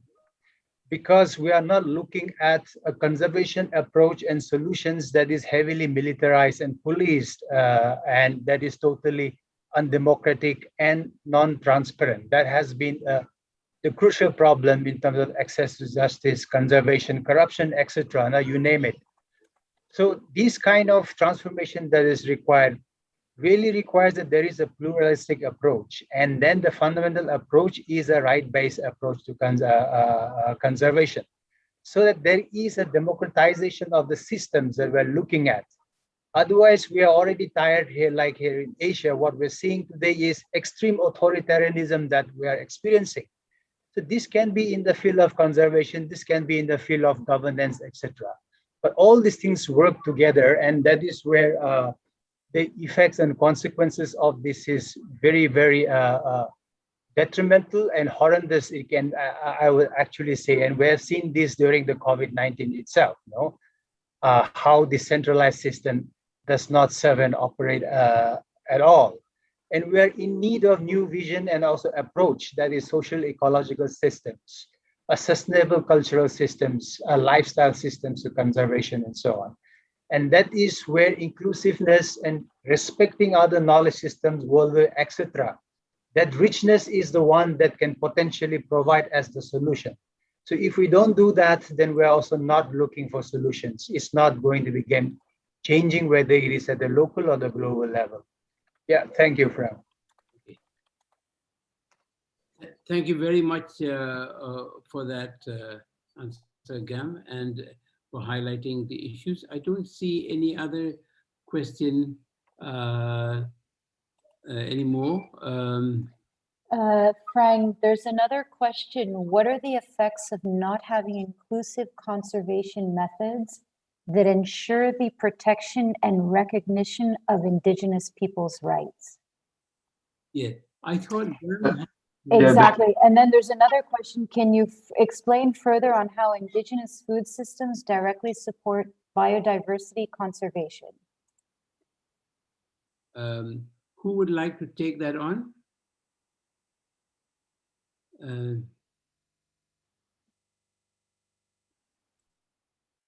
Anyone? On the first question, I thought Gam had replied by highlighting that the answer for conservation is not the authoritarian systems that we see being implemented now in most countries, particularly at the time when COVID is taking place and that marginalized groups and groups that have no power, powerless groups are the ones that who are affected very badly rather. On the question of, can you explain further on how indigenous food system directly support biodiversity conservation? I think the first factor that very often is never highlighted is that if you are looking at biodiversity, it is in the lands of indigenous peoples. And when indigenous peoples use their lands, their food system, as Sandra said, is not only for the sake of food, it's the sake for medicine, it's the sake for pharmacy, it's the sake for income, and the use of different multi-purposes, and above all, the respect and the sacredness of that relationship that is there, which has led to the evolution of those values, have been one of the main strengths. Today, extractive industries and other monocropping methods do not seem to work, primarily because they treat earth as a commodity and not as someone that is part of your life. And when we are talking of nature positive production, we are basically saying indigenous peoples' production systems. And that's how we hope, and the world says we will support biodiversity conservation. Thank you. Are we,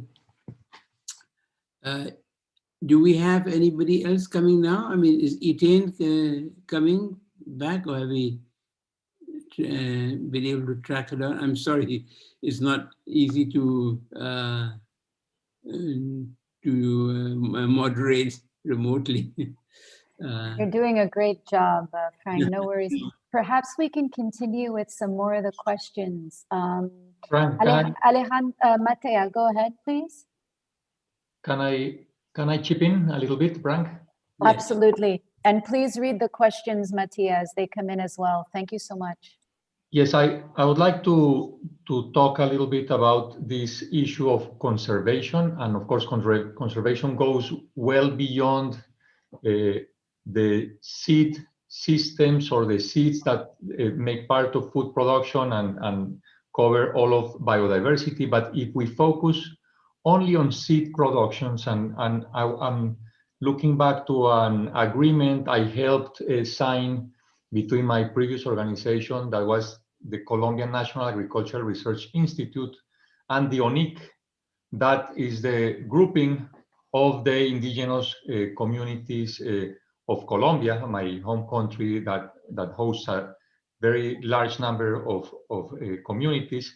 It was, it took a significant time to come to an agreement that the acknowledging an interdependency of the two systems, of the national seed banks that protect backstopping and safeguard some of the materials, the seeds from the communities, while respecting those rights under black box agreements to ensure communities, in case of a natural disaster, etc., have the possibility to get back into their fields, into their landscapes, those seeds, and also acknowledging that there are ways to govern those seeds systems in the communities, understanding leadership and understanding that in the case of some communities,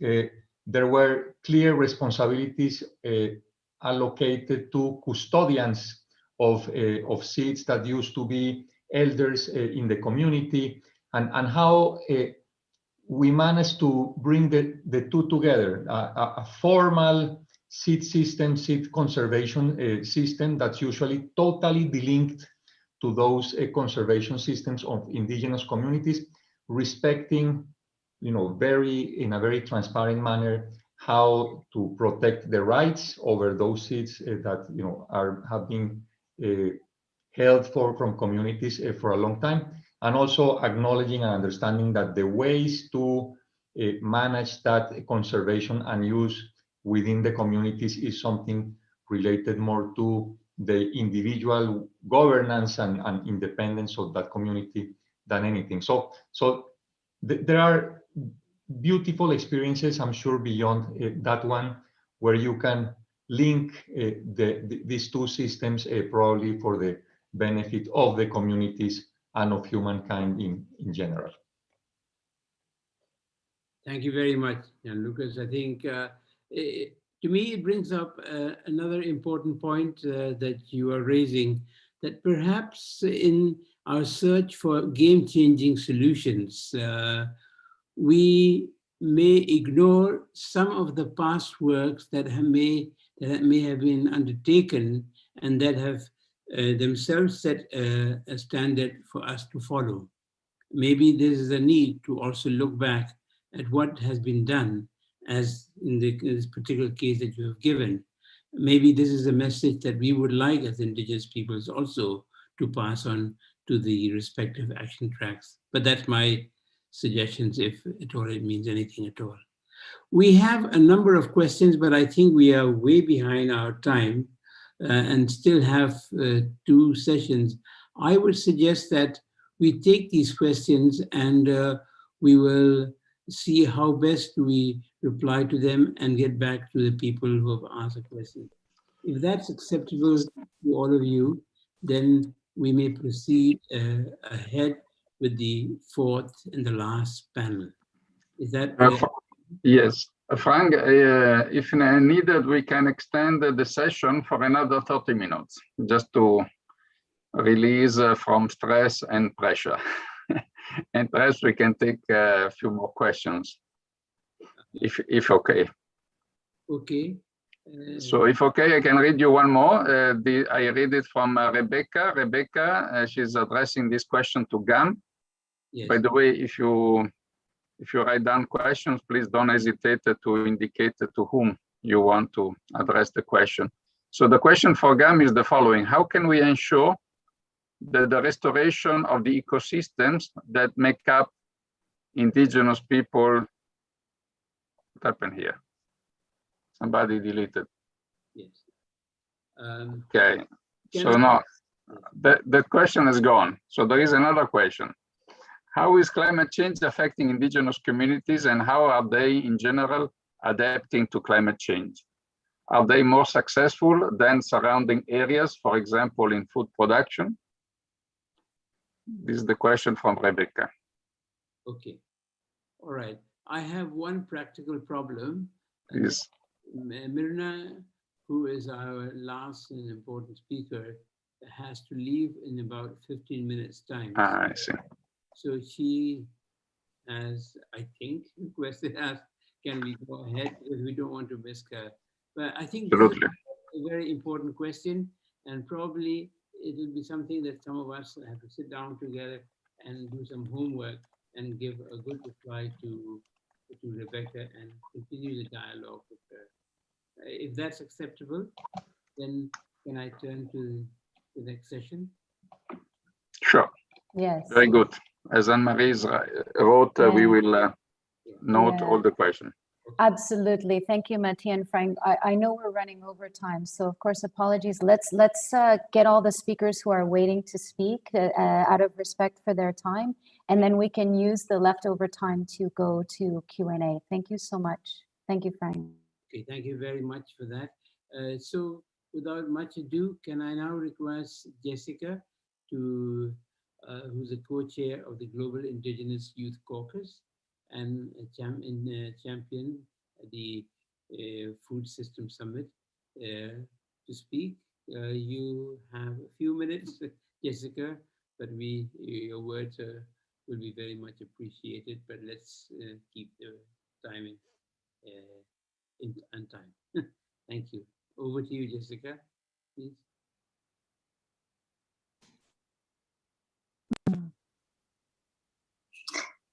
Buenos días, saludos hermanas y hermanos. Agradezco la invitación a los organizadores, a IFAD, a FAO, al Foro Permanente, a las y los invitados el día de hoy para compartir las reflexiones desde la juventud indígena.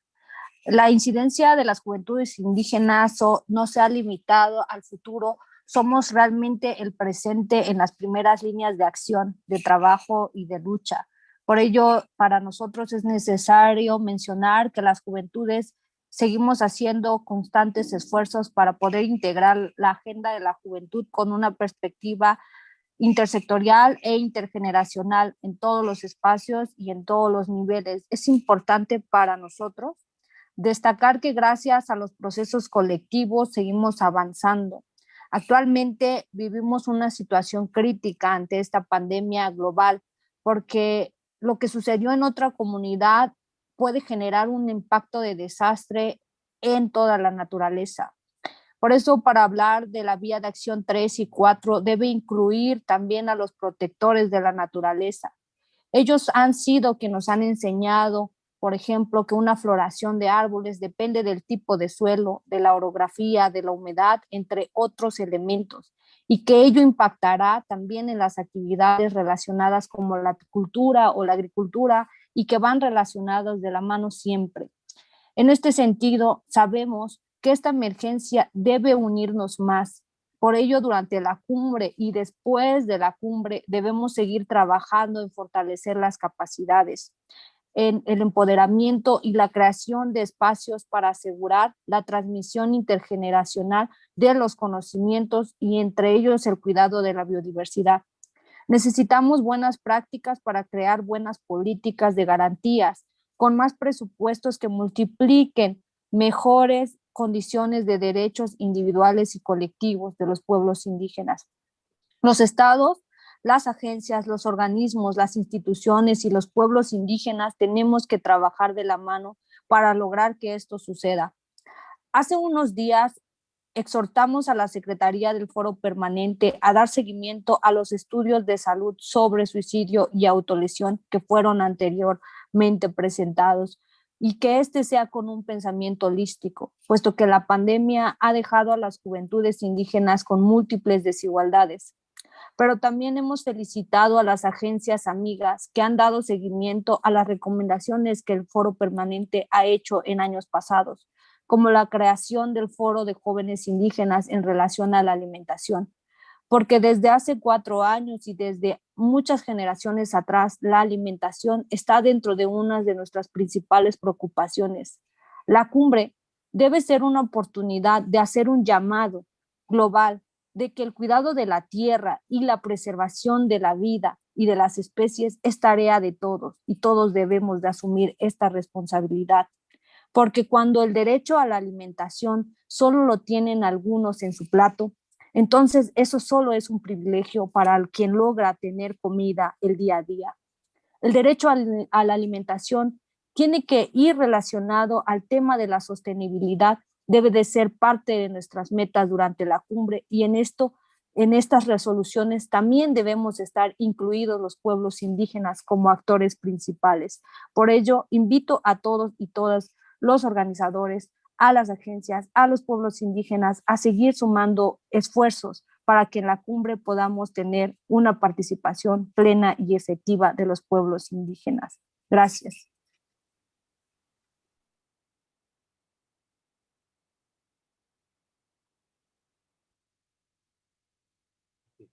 Thank you so much, Jessica, for that.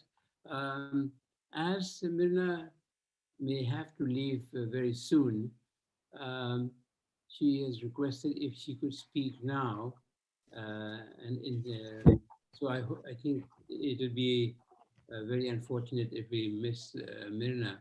So Myrna, can I request you to speak now? Yes.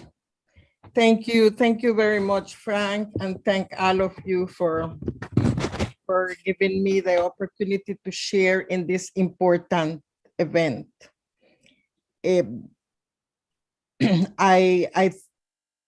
I gather from the different presentations that we have been able during this time to really explain why indigenous food system can be a really game changer if we want to address the problem of hunger in a more holistic way. We have been able to listen to the presentations. Indigenous food systems are based on their traditional knowledge system, on their productive practice. They are linked to different ecosystems and the relation with nature. They have high nutritive values and free, in most of the cases, free of contamination. They have solved the problem of food in our communities traditionally, and through the experience that was shared on slow food, we can see that they can also help to solve the right to food for other sectors of the population. It has been very clear that indigenous food systems are linked to our culture, our identity, our rights, and the other factor that was very well presented is that we are already practicing this. And through our management practices, we have been able to continue protecting 80% of biodiversity. There are a lot of threats that indigenous food systems are facing.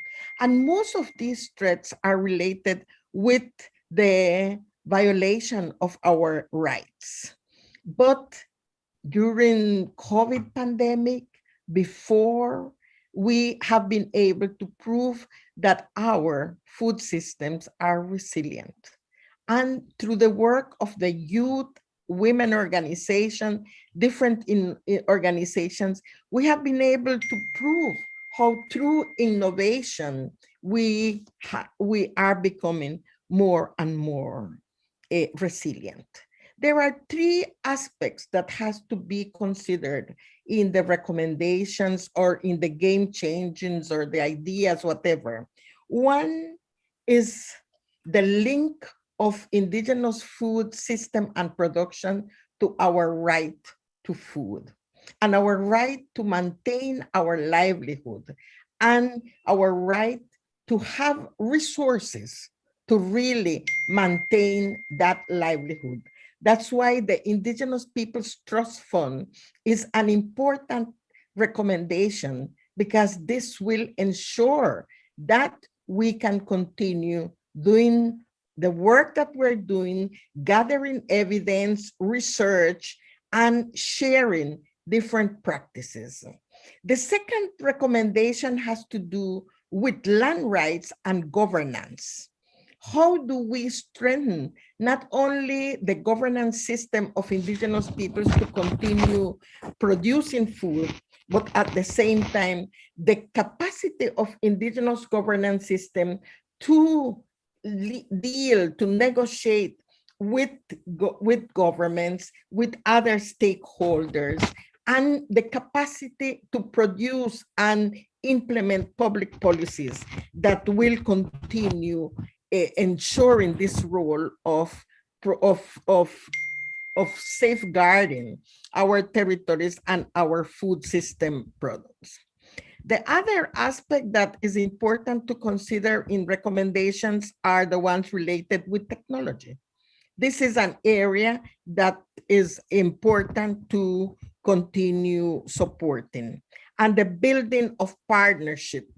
I do believe that as indigenous peoples, we have been able to bring our voice into the tracks and to the scientific group and to the secretariat of the food system in a very important way.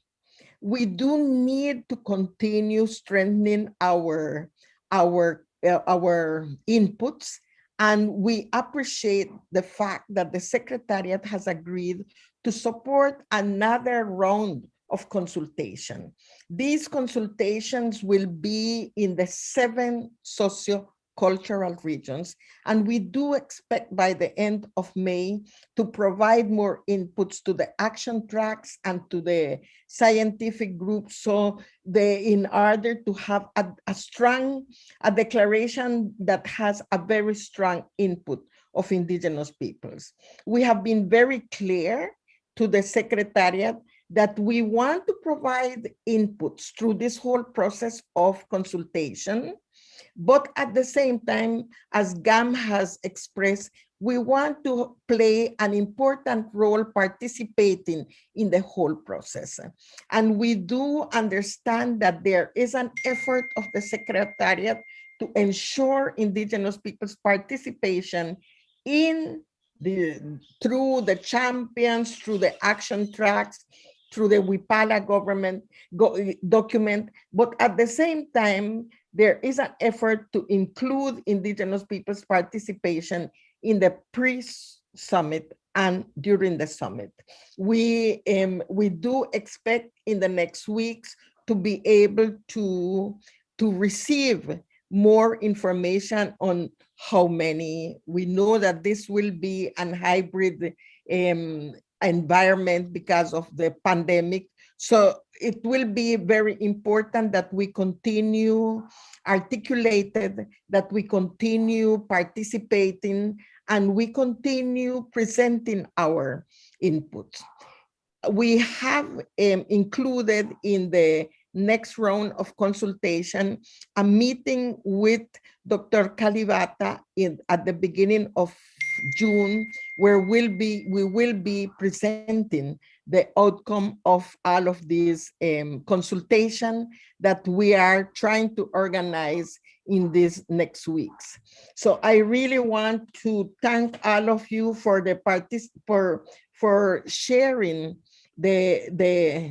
what we are doing, but to highlight that for Indigenous peoples, we're not talking about something of the past. We're talking about things we're doing in our communities. We're doing it in some cases alone, in some cases with other partners, governments, international organizations.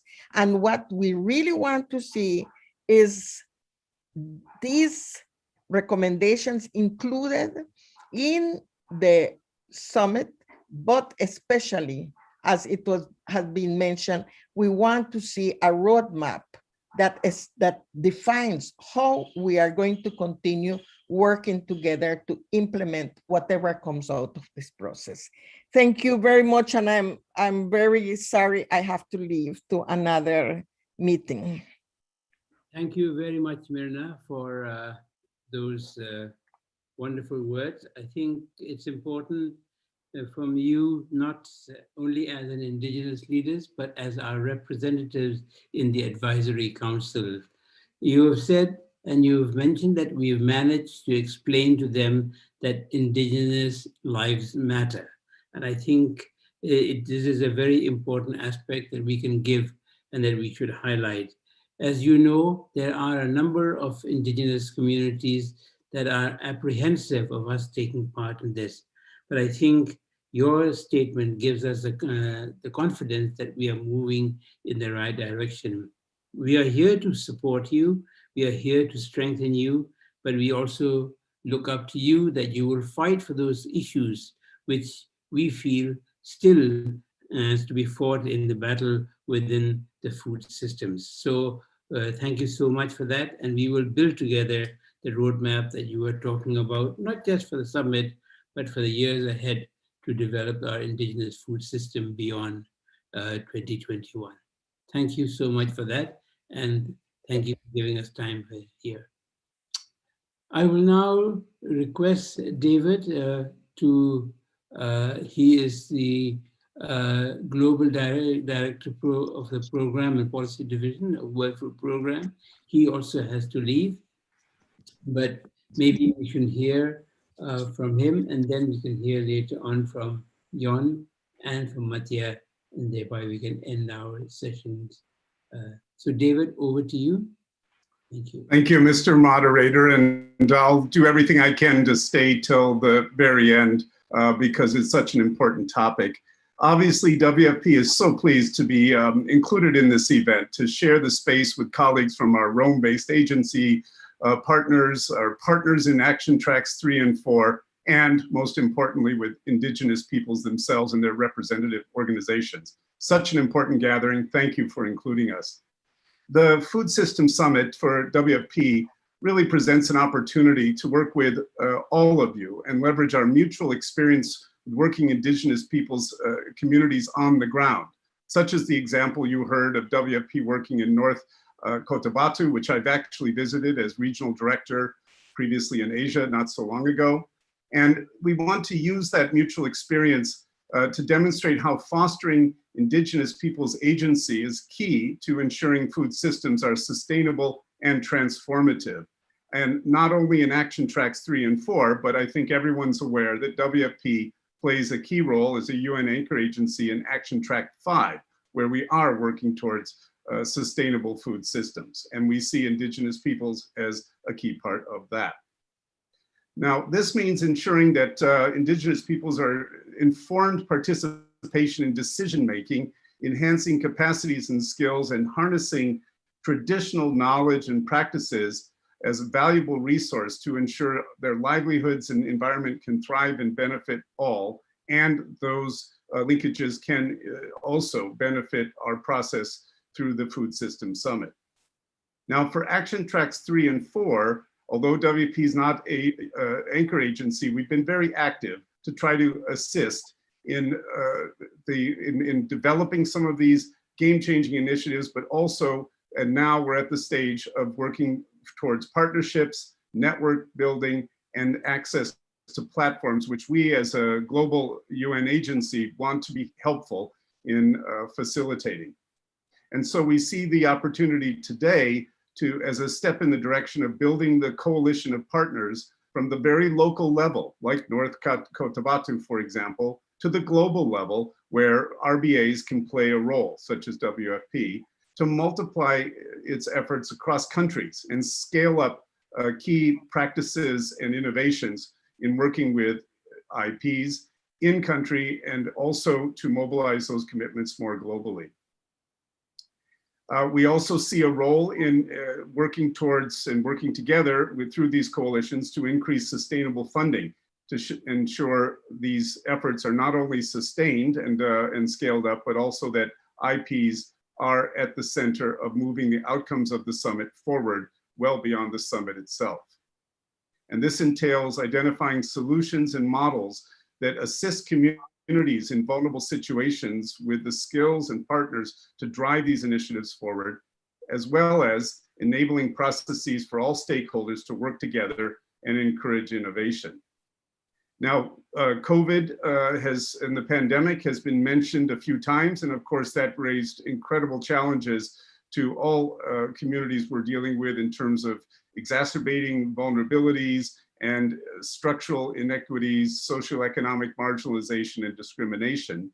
And so it's that kind of risk management and the need to develop sustainable food systems, which again, I repeat, WFP is very interested in making the link between what we're talking about today in the context of Action Tracks 3 and 4 and what we're doing in Action Track 5. And I'm not sure if that was covered at the beginning of the session, but I did see some questions in that regard for the questions and answers in the last session. And let me just say in response to that, that there is an action area that is taking shape in Action Track 5 related to universal food access. And within that action area, there's an emerging subcluster that is specifically zeroed in on Indigenous and customary food systems, which is very much linked to the discussion we're having here and sees the value of Indigenous knowledge, steward of natural resources, food sovereignty approaches, and community-based governance. So we will do everything we can as the UN Anchor Agency to Action Track 5 and an active participant today, as well as in Action Tracks 3 and 4, to make those linkages to support the overall effort of having the indigenous peoples' issues present across the Food Summit. So with that, Mr. Moderator, I'm conscious of time. I just want to say that we look forward to taking the conclusions of today's discussions forward with all of you in the context of Action Tracks 3 and 4 and 5 and other parts of the Food System Summit that we're involved in, right through to the pre-summit and certainly to the summit and well beyond that. So thank you so much for having the time to address you today.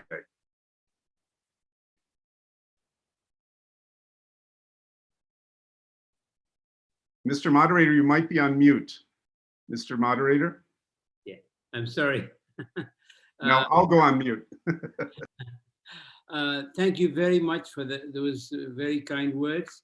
And you're very right that this is an opportunity for us to walk together and to use traditional knowledge as an essential glue that will bind us together. We want, as Indigenous peoples, to form a coalition of partners with you.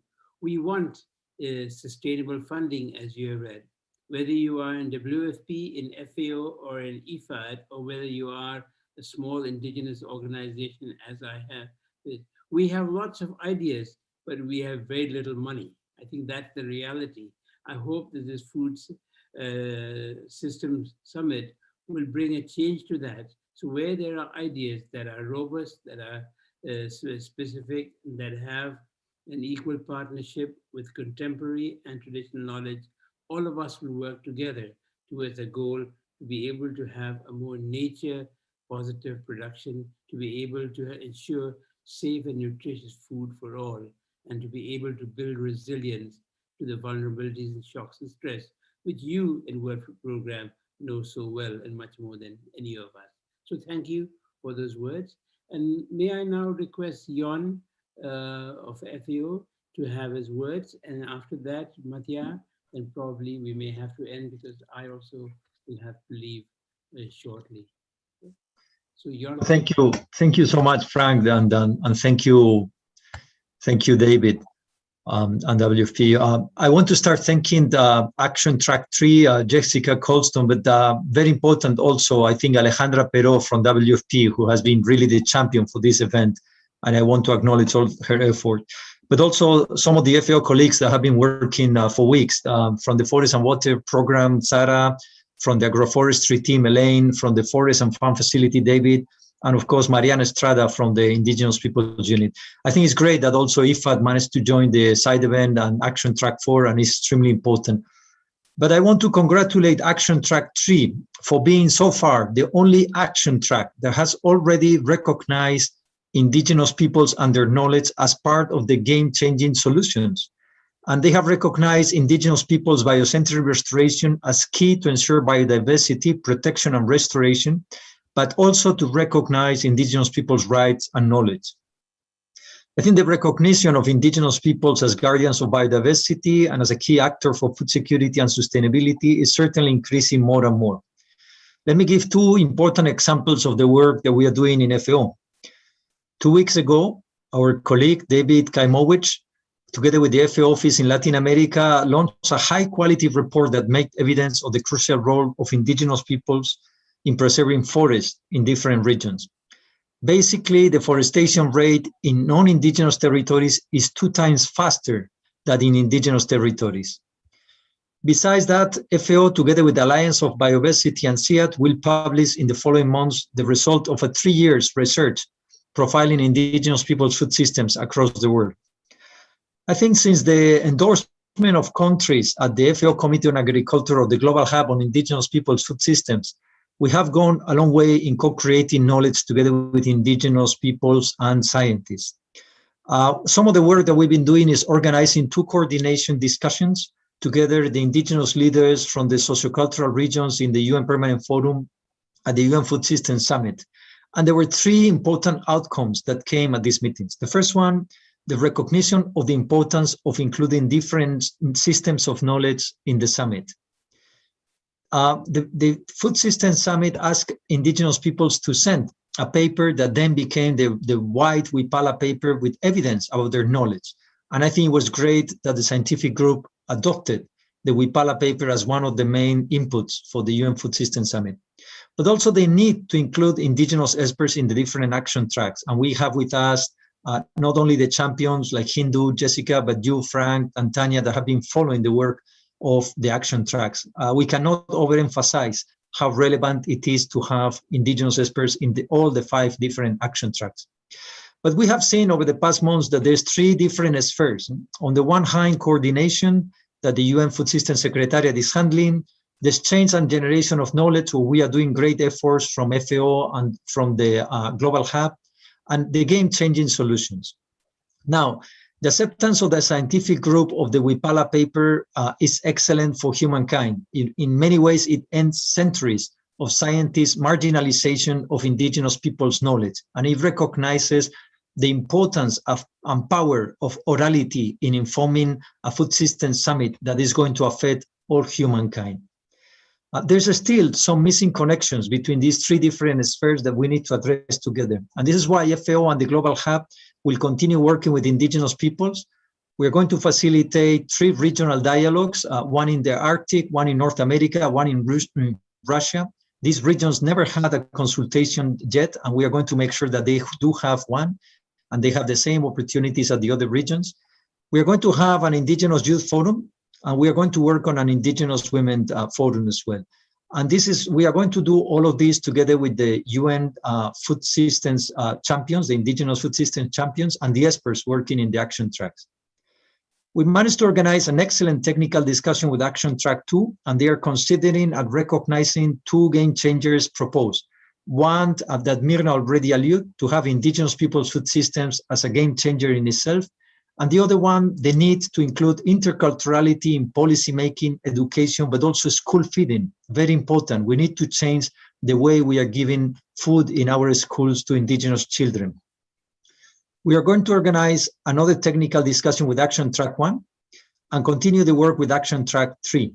And we are extremely delighted to, on the ongoing discussions with WFP around Action Track 5 to make sure that indigenous peoples are included in this work. I think Gam mentioned it very well. It is fundamental that indigenous peoples are guaranteed today political participation, not only at the pre-summit, but very important at the summit and at the post-summit as well. Thank you so much, Frank, and I will also have to be leaving because of the time being. But thank you so much for the opportunity. Congratulations for the event, Frank, and we look forward to continue working with you under your leadership in the Action Track 4 and Action Track 2. Thank you so much. Thank you very much, Jon, for reminding us on some of the successes that we have managed and some of the progress we've made, especially about the recognition of infusing different knowledge systems as part of that knowledge base on which the systems will be built, and the recognition of oral knowledge as an important aspect. And now I call upon Mattia from IFAD to give us the last. Thank you so much, Frank. I see, however, Indu who raised her hand, and I think we should always give priority to indigenous voices. Shall we check whether Indu? Sorry. Indu, you have the floor.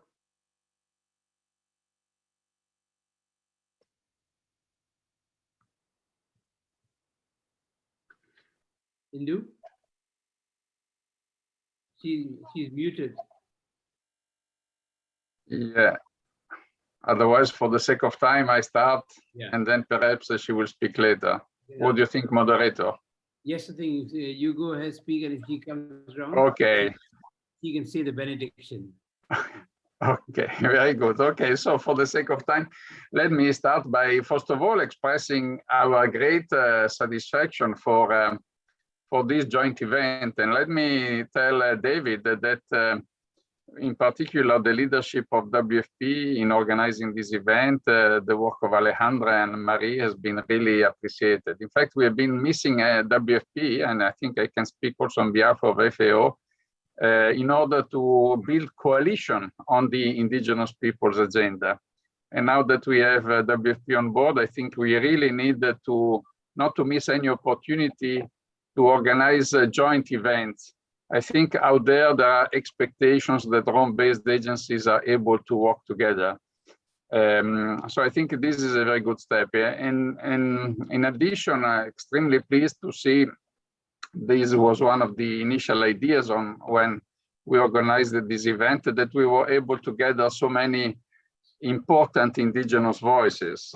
Mirna, Gam, Indu, Jessica, well, the presence of Frank, of course. I think this is the spirit through which IFAD has been working with. Briefly, for us, the work in relation to the Food System Summit started already several months ago, when we organized the Indigenous Peoples Forum and the regional consultations. And the theme of the forum was selected by the steering committee as the value of indigenous food systems in relation to the resilience to the COVID-19. And it was indeed selected in relation to the forthcoming Food System Summit. And we had the regional consultation, we had the global meeting, and out of that, we already conveyed to Ms. Kalibata a series of recommendations, inviting her to consider them and to put them already on the agenda. Among these recommendations, I can mention just a few of them. The first, the most important, of course, is the recognition of the value of indigenous people's knowledge, traditional practices, and food systems in ensuring the food and nutrition security and food sovereignty of their communities. Then the importance to promote the systematization and dissemination of indigenous knowledge and practices with the specific focus on women and youth and intergenerational transfer of knowledge. Then to support the recognition and protection of indigenous people's rights to their lands, territories, and resources, to promote agroecology and organic farming, to recover and strengthen the production of traditional medicines, seeds, crops, livestock, to rescue native seeds, to facilitate marketing of indigenous products, the recognition of the participatory guarantee systems that was mentioned in the project presented by Tunda. And of course, last but not least, to support the indigenous people's full, meaningful, and effective direct participation in the planning and organization of the Food System Summit. So this is what we have done. There are other points, of course. And now we are, again, very committed to support the implementation of the additional independent dialogues that were, in a way, generated from a joint announcement that our President Hongbo and Ms. Kalibata made on 18 February regarding the importance to have additional independent dialogues in order to reach even more producers, even more indigenous communities. So now, just for the sake of time, I think we are there very much committed to identify game-changing proposals, as they were mentioned, without repeating what has been said, with also an idea to identify a cultural battle that we need to take on. Because when we talk about the relationship between traditional knowledge and the so-called scientific knowledge, when we consider that we have to put together and consider the importance of digital technology together with agroecology, we are really talking about a cultural battle that lies underneath, which is the battle that the indigenous culture should be perceived as the most forward-looking and modern cultures that we have, simply because they are really concerned about the preservation of natural resources, biodiversities, nature. And on the contrary, very often the dialogue is hampered by the fact that this traditional knowledge is looked as a static knowledge, if not a backward knowledge. This is the battle that we need to fight. The moment we win this battle, I think the recognition of the ideas, the practices that the indigenous peoples are pushing all over the world we hope, we believe, we are confident will be taken into serious consideration. And this is what the world needs, because the current food systems, we know they are broken. There are so many issues that need to be addressed. For the sake of time, I stop here and I send it back over to you, Frank. Thank you very much for highlighting very important points about the importance of traditional knowledge and the importance of working together. I think we have now come to the end, and on my part, I would only like to say thank you very much for giving me the opportunity to moderate. It has been quite difficult. I'm not very good with computer systems at my age, but I think with the help of Alexandra and Anne-Marie and Lorenzo and Natalie, I think we've managed quite well. So I would like to thank them first for the support that we have got for the service. I would like to thank also those who are in the background who've been giving us support: Joseph, Emma, Danila, Marina, Jean, and Graciela for their translation services. And of course, the indigenous peoples who've come and represented and presented their views. I was very struck by what David of World Food Program said, that this is a partnership and a coalition of partnerships. And I think the Rome-based agencies, and if I may include Biodiversity International and the organization that I work, the Indigenous Partnership for Agrobiodiversity and Food Sovereignty that Hindu has highlighted so much, if we can work together, we can be an example and a beacon of light and hope for the rest of the world. But indigenous peoples, we have always found, is more nice words being said, but when it comes to action, there are very little. So we hope this time that we will provide that technical expertise that we require, as we require, that funding that we require, the way in which is needed at our local level, the sort of support we require with governments and others that is not too easy, and the standing for us when we have to be up against systems, authoritarian systems that have no place for diversity, that have no place for people who do not think as they do. And I hope that this will be a challenge that we will fight for. This is a challenge that we together can take and be a game changer, not just for the food systems, but indeed for the whole UN Indigenous Peoples relationship. So thank you so much for everything. And I wish you all the best for the week and for the days ahead. Thank you from my side.